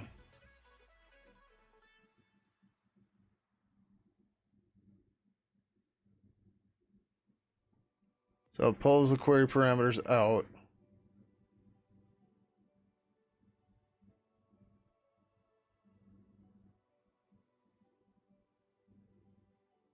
Into the iterator.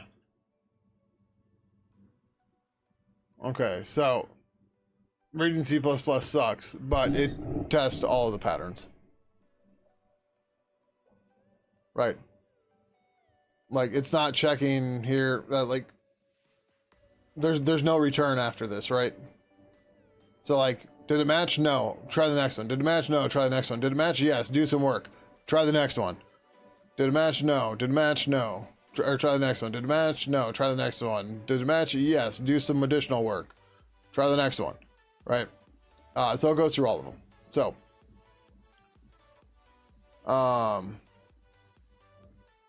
yeah.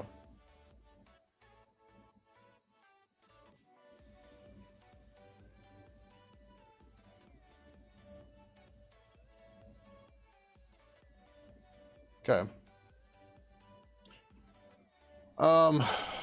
Where do I write these notes?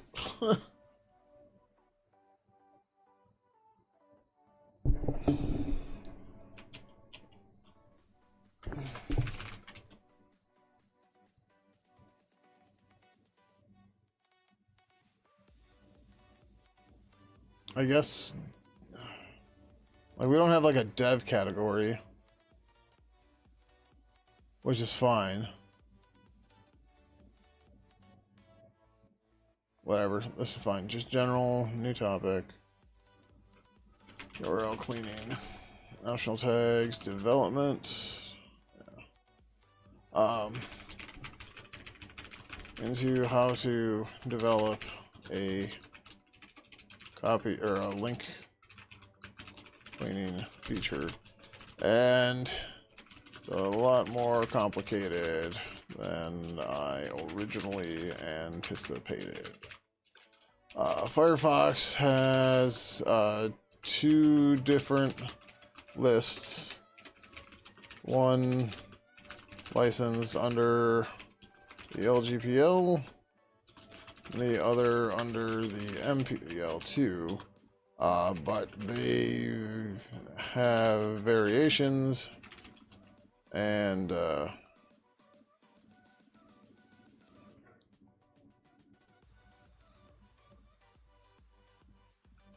so we'd need to load both. Brave has a single file licensed under MPL2, which is fine for us.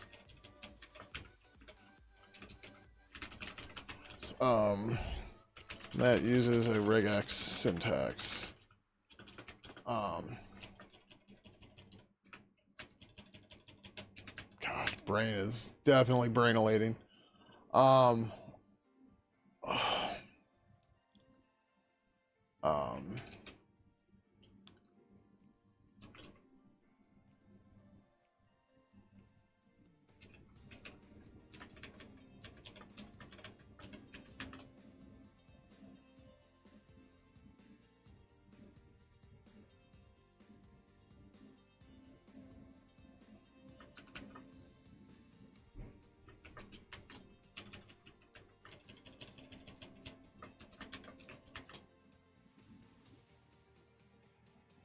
LGPL.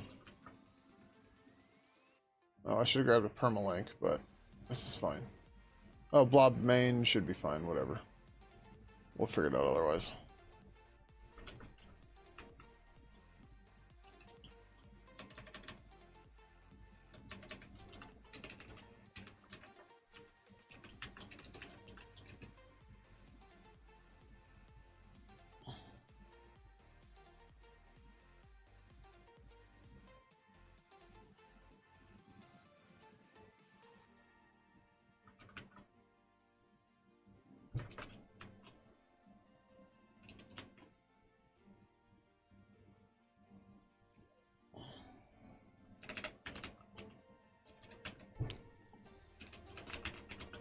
Algorithm appears to check the URL against all patterns.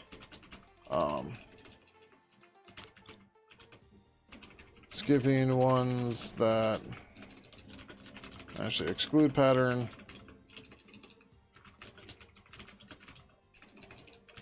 And then remove the specified parameters. We will probably use the Brave file, the source, as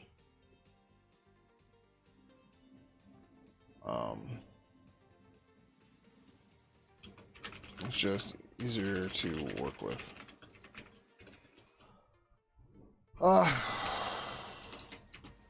Overall, now I'm leaning towards a separate library for this and only this, as your tidiness cleanup is something useful to a lot of applications. So having all of our other stuff, having all of the other stuff from Burb, from example, would be a bit much. Also, this needs to load a bunch of data at startup and have a way to tear it down at shutdown. And Burb doesn't have that right now. I'm thinking we'll just commit the file directly to the repo, maintaining the license as it will be unedited, then loading it, and then adding it to a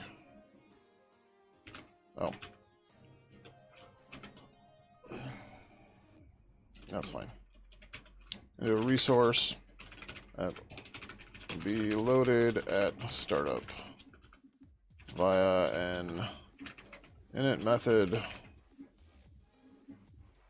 and freed via a uninit method.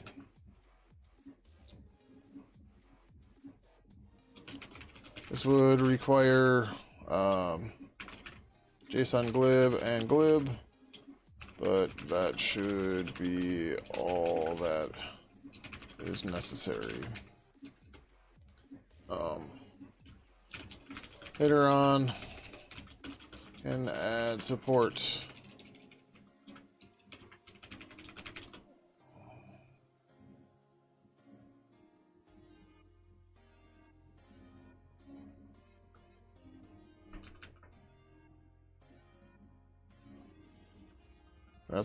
for removing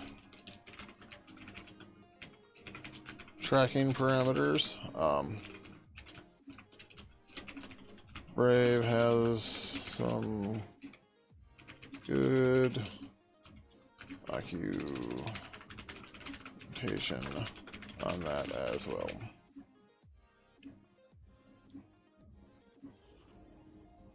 Okay.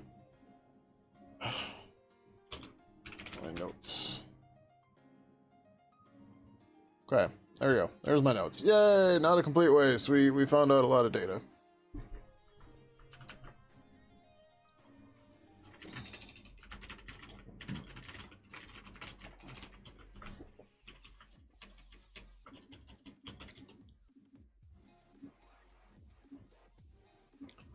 Okay, so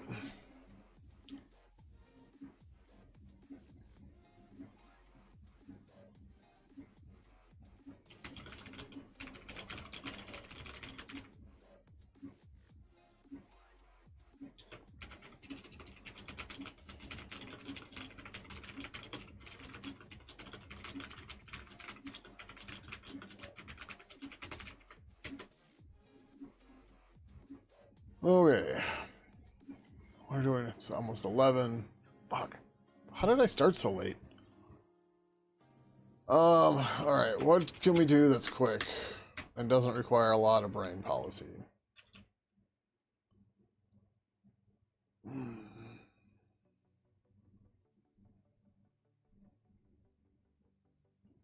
I guess let's try this.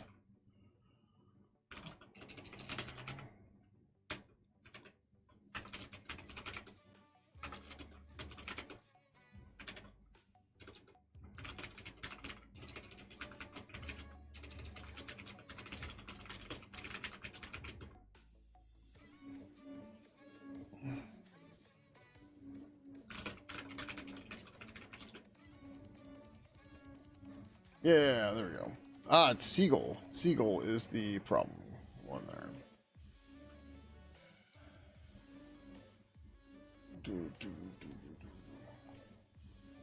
Alright.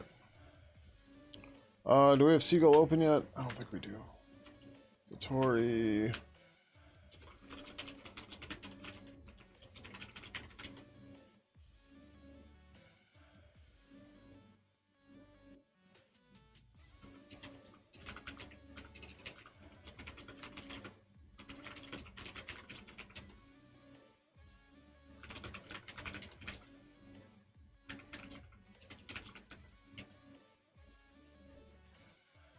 Oh.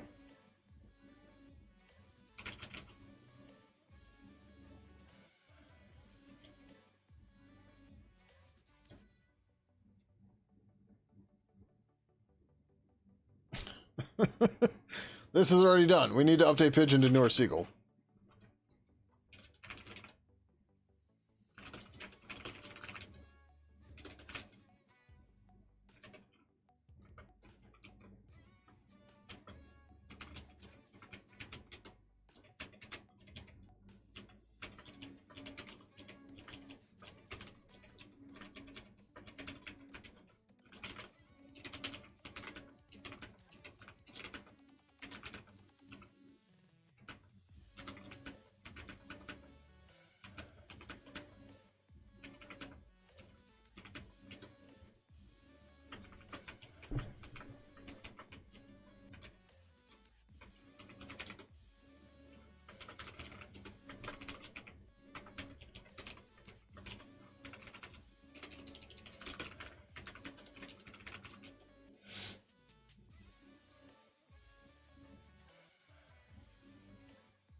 What?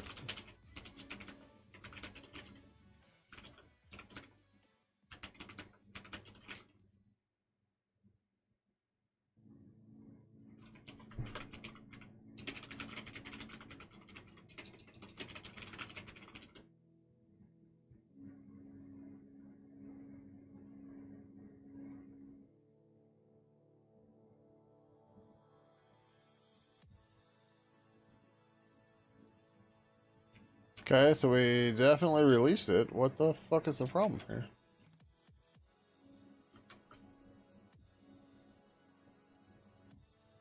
I missed one.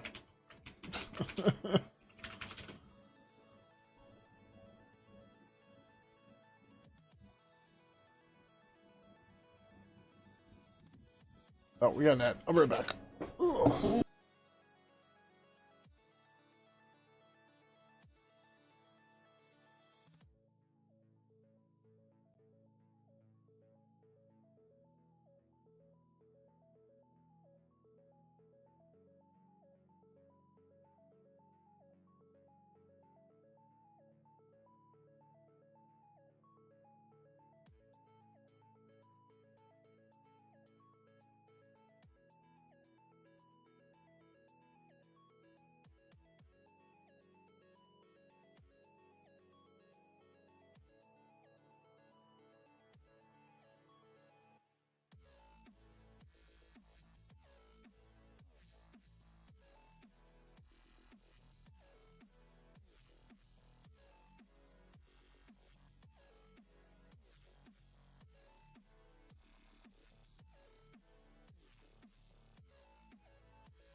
Alright, sorry. I was refreshing food and stuff for the outside cats.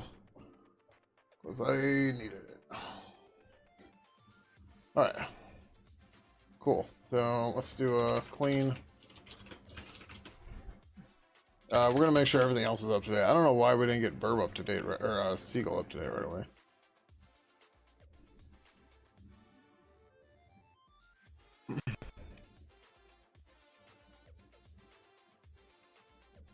We gotta get that G plugin stuff finished. Get that release out too.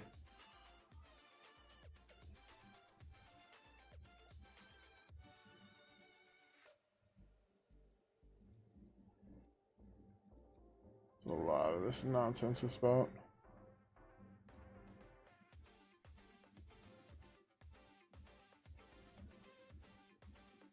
Oh. I'm sure there's a million things named Owl. Barn Owl. Yeah.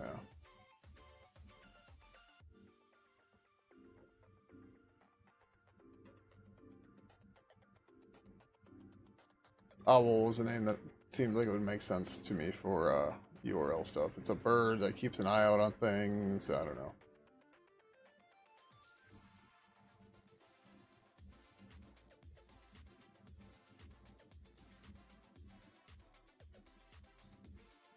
Oh, I was trying to find Barn Owl.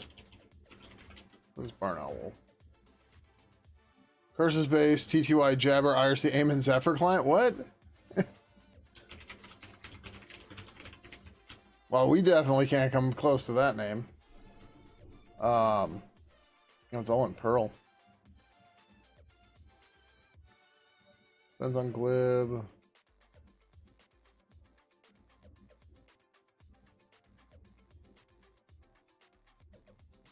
Huh.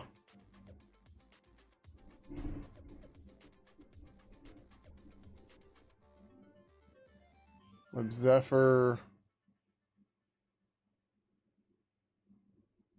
Sassel library, GSS API, sure, socket, or IO socket. I don't know what the fuck libpar is. Any event IRC, sure. Huh.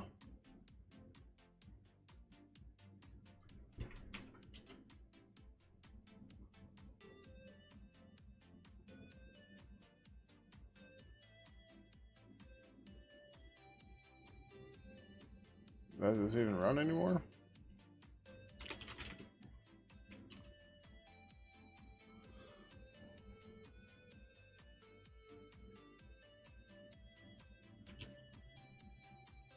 Have you heard of Barn Owl before? Or what are you laughing at? Nope, yeah. Oh, this is a fork of K-Tools Software's Owl Zephyr AIM client.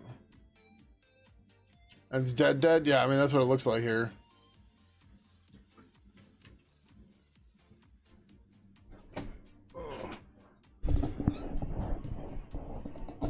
I guess they did their own AIM and implementation here, which is weird.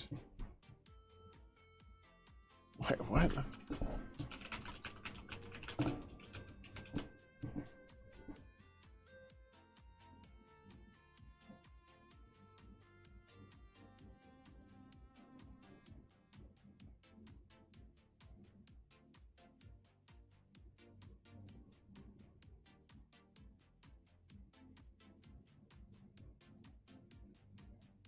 What?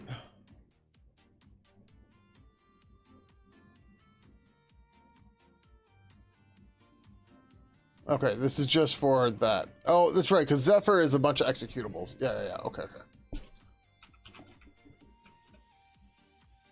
You found the source? Oh, link it, please.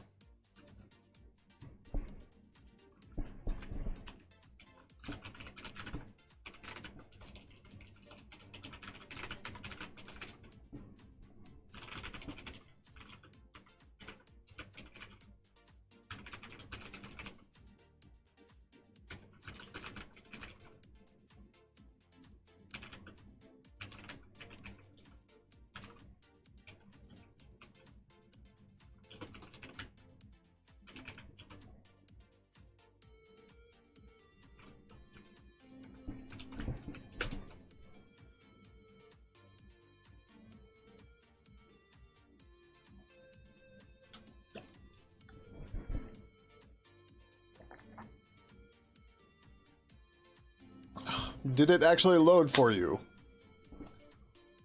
Oh, I mean, that's what track does. Have you ever used a track instance that was fast? Are you able to get a clone URL for me?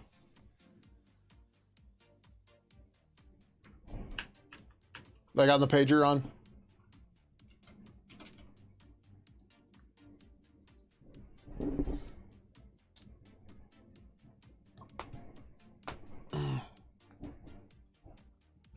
Super solid for 2K.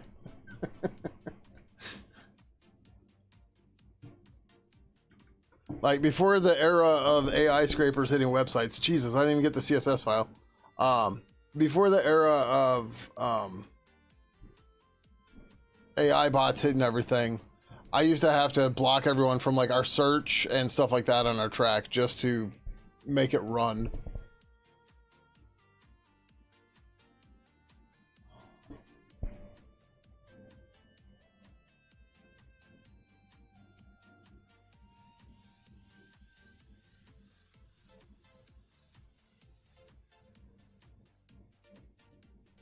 Oh, we've got stuff from 8 years ago, which is kind of surprising.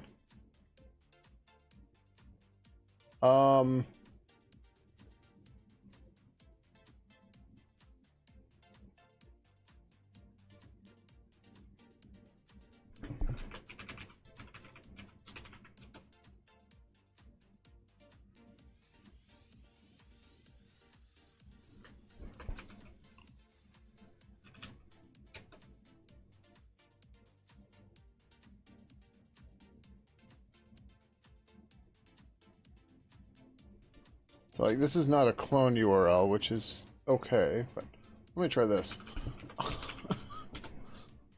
Is this faster?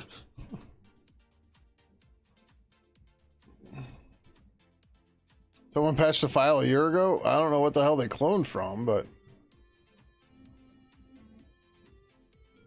And, you know, archive.org just got rebooted this morning, so... In theory, they'll be faster.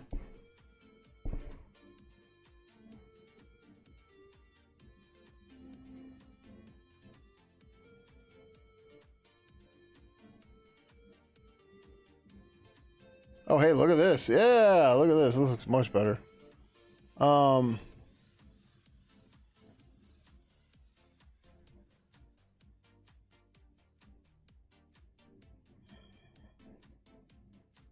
Like, I don't want to use a repository browser. I want to clone the repo. Oh, and I'm assuming this is Git. It's not Subversion. Because of the revisions. And I don't think it's CVS.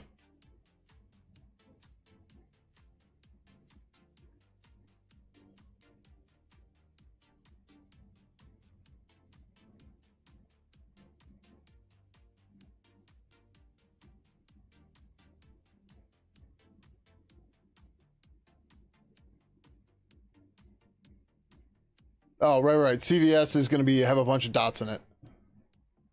So it could be darks, it could be mercurial, it could be Git. It's Git. Duh, there's a .git ignore file. Jesus, I'm dumb sometimes. Problem loading page. Thanks. Yep. All right. Hopefully their wiki will tell us how to get the thing.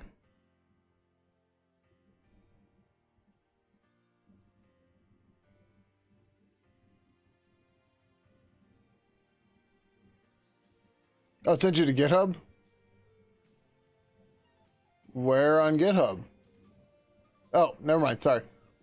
All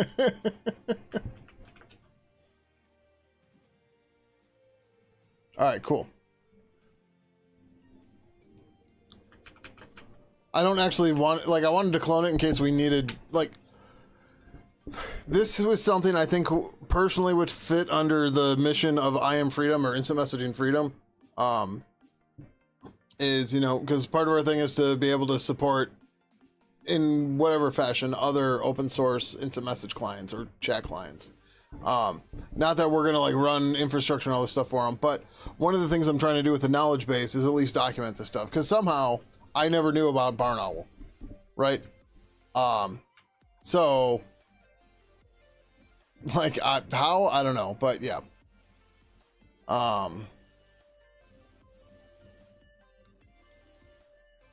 Yeah, their README is not great, but Owl with more ponies. Okay, source is freely available from GitHub Arnold, based on Owl 2.1.1 by James Kretschmar. This project's Perl modules contain the lib directory from the following CPAN modules: Facebook Graph, NetJack. Okay, that's where that stuff comes from. Okay, cool. I was like, I don't know how this is working.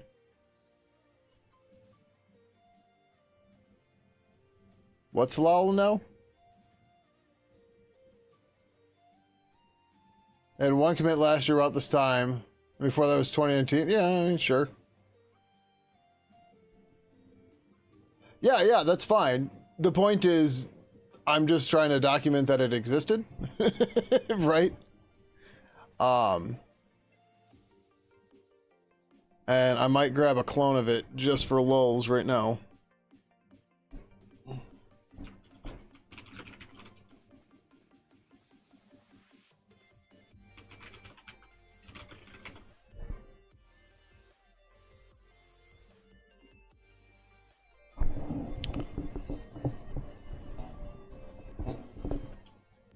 I have a Pidgin dataset, don't I? I have a backup Pidgin. CFS create NAS backup. I am freedom. CD NAS backup. I am freedom.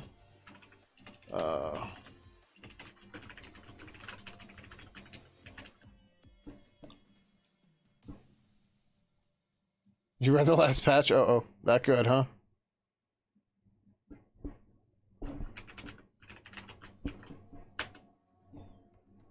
Okay, now I have a clone. It was to make it work on FreeBSD. How is it broke on FreeBSD? Now I'm curious. DL open the main process address space so we get the references to G value from scalar value?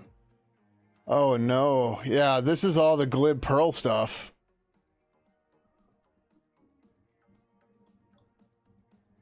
It's causing problems on FreeBSD where the NSS implementation and libc performs the DLSim lookup on NSS cache style protection function symbols, which fails in all processes other than NSCD. The FreeBSD libc does not subsequently call DLAir to clear the error string, and so it remains cached until we inspect it. Oh no. We erroneously treat this cache value as indicating error in our DLSim usage, which trickles up and becomes fatal error at startup. Fucking hell. We'll call it DL error if we experienced an error return from DLSim or DL close. Christ. There is a whole lot of nonsense in there.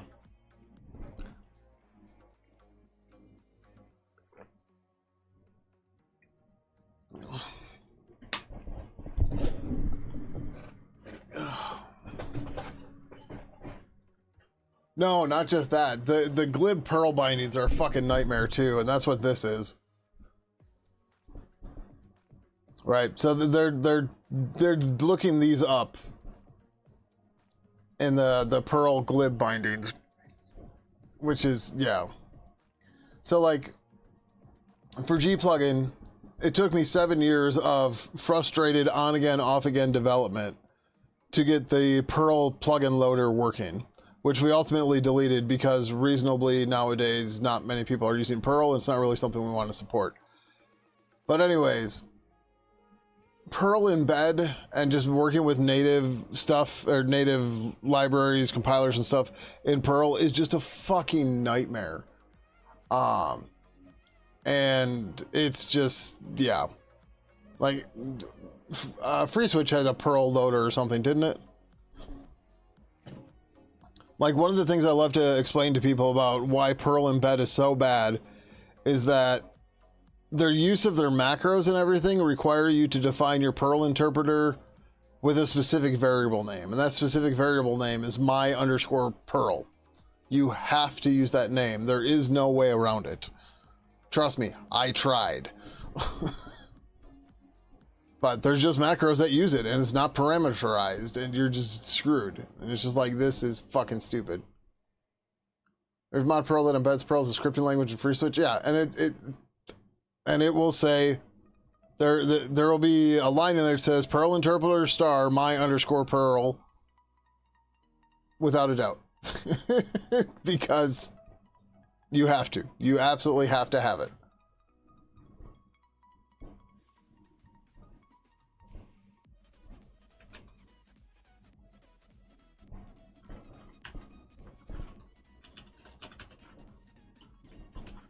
AIM, Twitter, what else was Zephyr?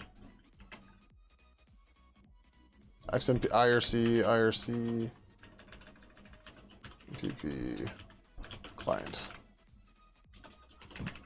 Written in Perl. Alright, I just want to get that down here. We'll do the rest of that later. Anthony's a big time Perl guy. Why am I not surprised?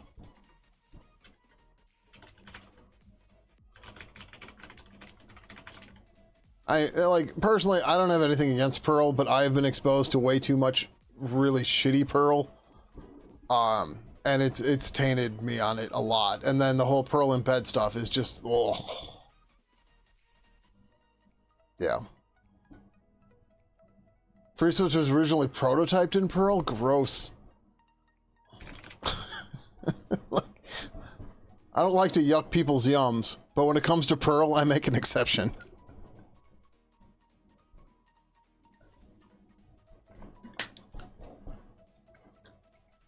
Like, I know people hate on PHP all the time. PHP's fine. I will write PHP any day of the week over Perl. Perl is just nope. Nope. I just nope right out of that.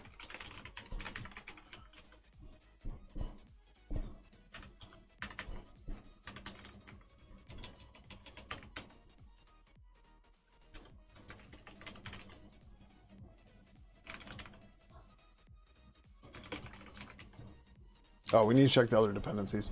Oh, and we're gonna fail turtles because I didn't update fucking this thing.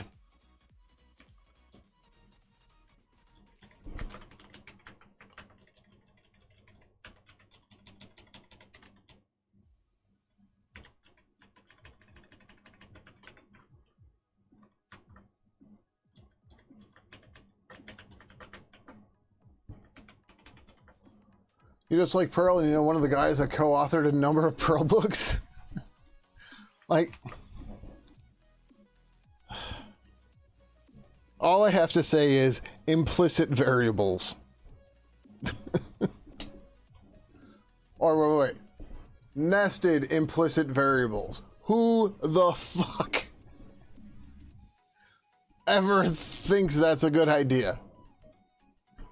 So, for those of you that don't know, I'm going to fuck up the syntax because I don't remember Perl well enough. But you'd have something like var at foo equals, I'm going to get the syntax wrong too, but, right, whatever. 1, 2, 3.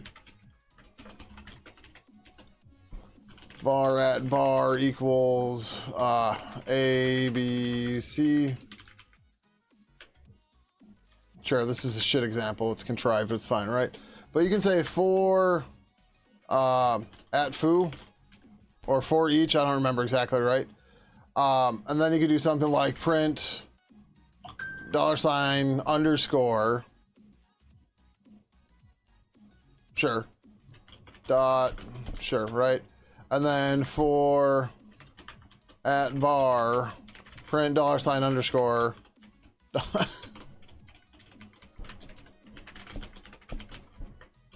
and that will output 1 ABC space, 2 ABC space, 3 ABC space.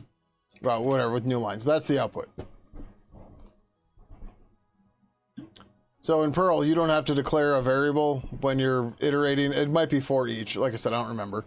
And it might just be for because they would overload it because that's what Perl would do.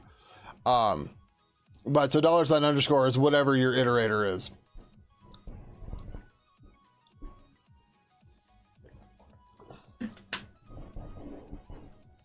Actually, I think it might be specifically $ at, actually. No, it should be underscore. I don't know. There's also a weirdness with references and other stuff. Yeah, I don't remember. It's just yeah. I much prefer Python over Perl, and even before PHP, but.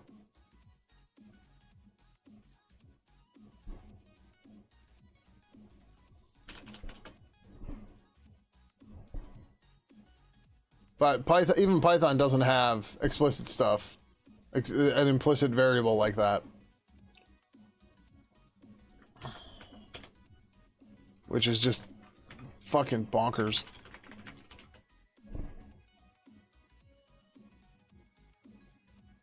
Alright, we gotta check our other versions here, and then I need to go to bed.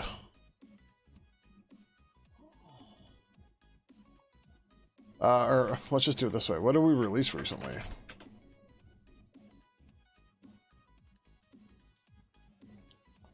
Releases. Burb09. I don't think we pulled that in yet. Oh no, we did.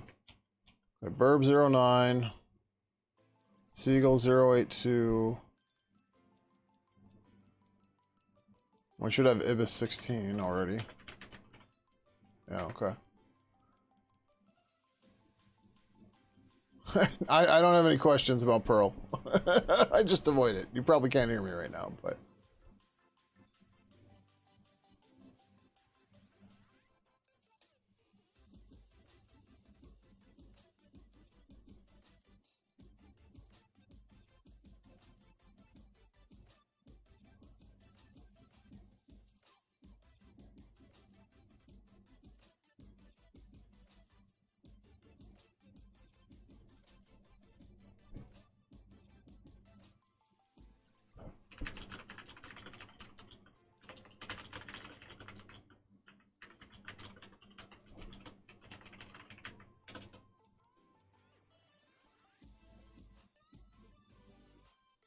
Alright, so, yeah, we're just gonna go with this.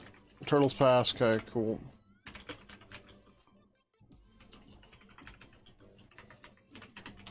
What else changed in the Seagull release?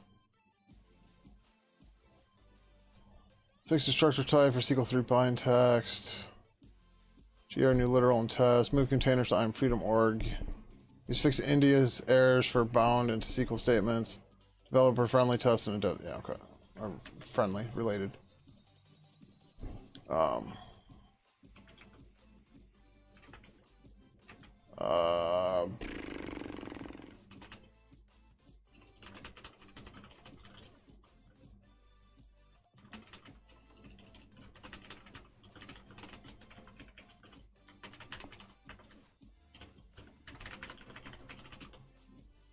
So it's the track. I don't know if you heard me, but I said I don't have Perl questions because I just avoid it now like the plague.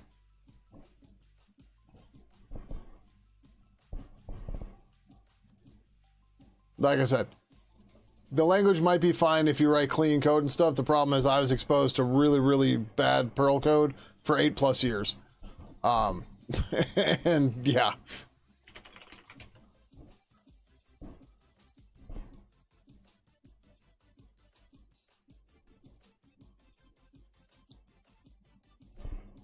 So that definitely tainted my opinion on it. And then Perl embed is also just a pain in the ass. 4779. Got to deal with Java developers trying to code in Perl for years. Yeah, I'm sure. I'm sure.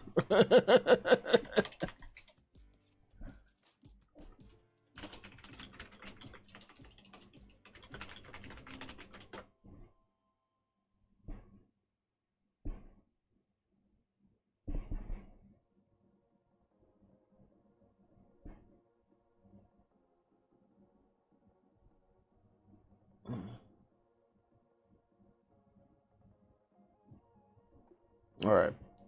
All right, I think we're calling it here. I am just absolutely wiped.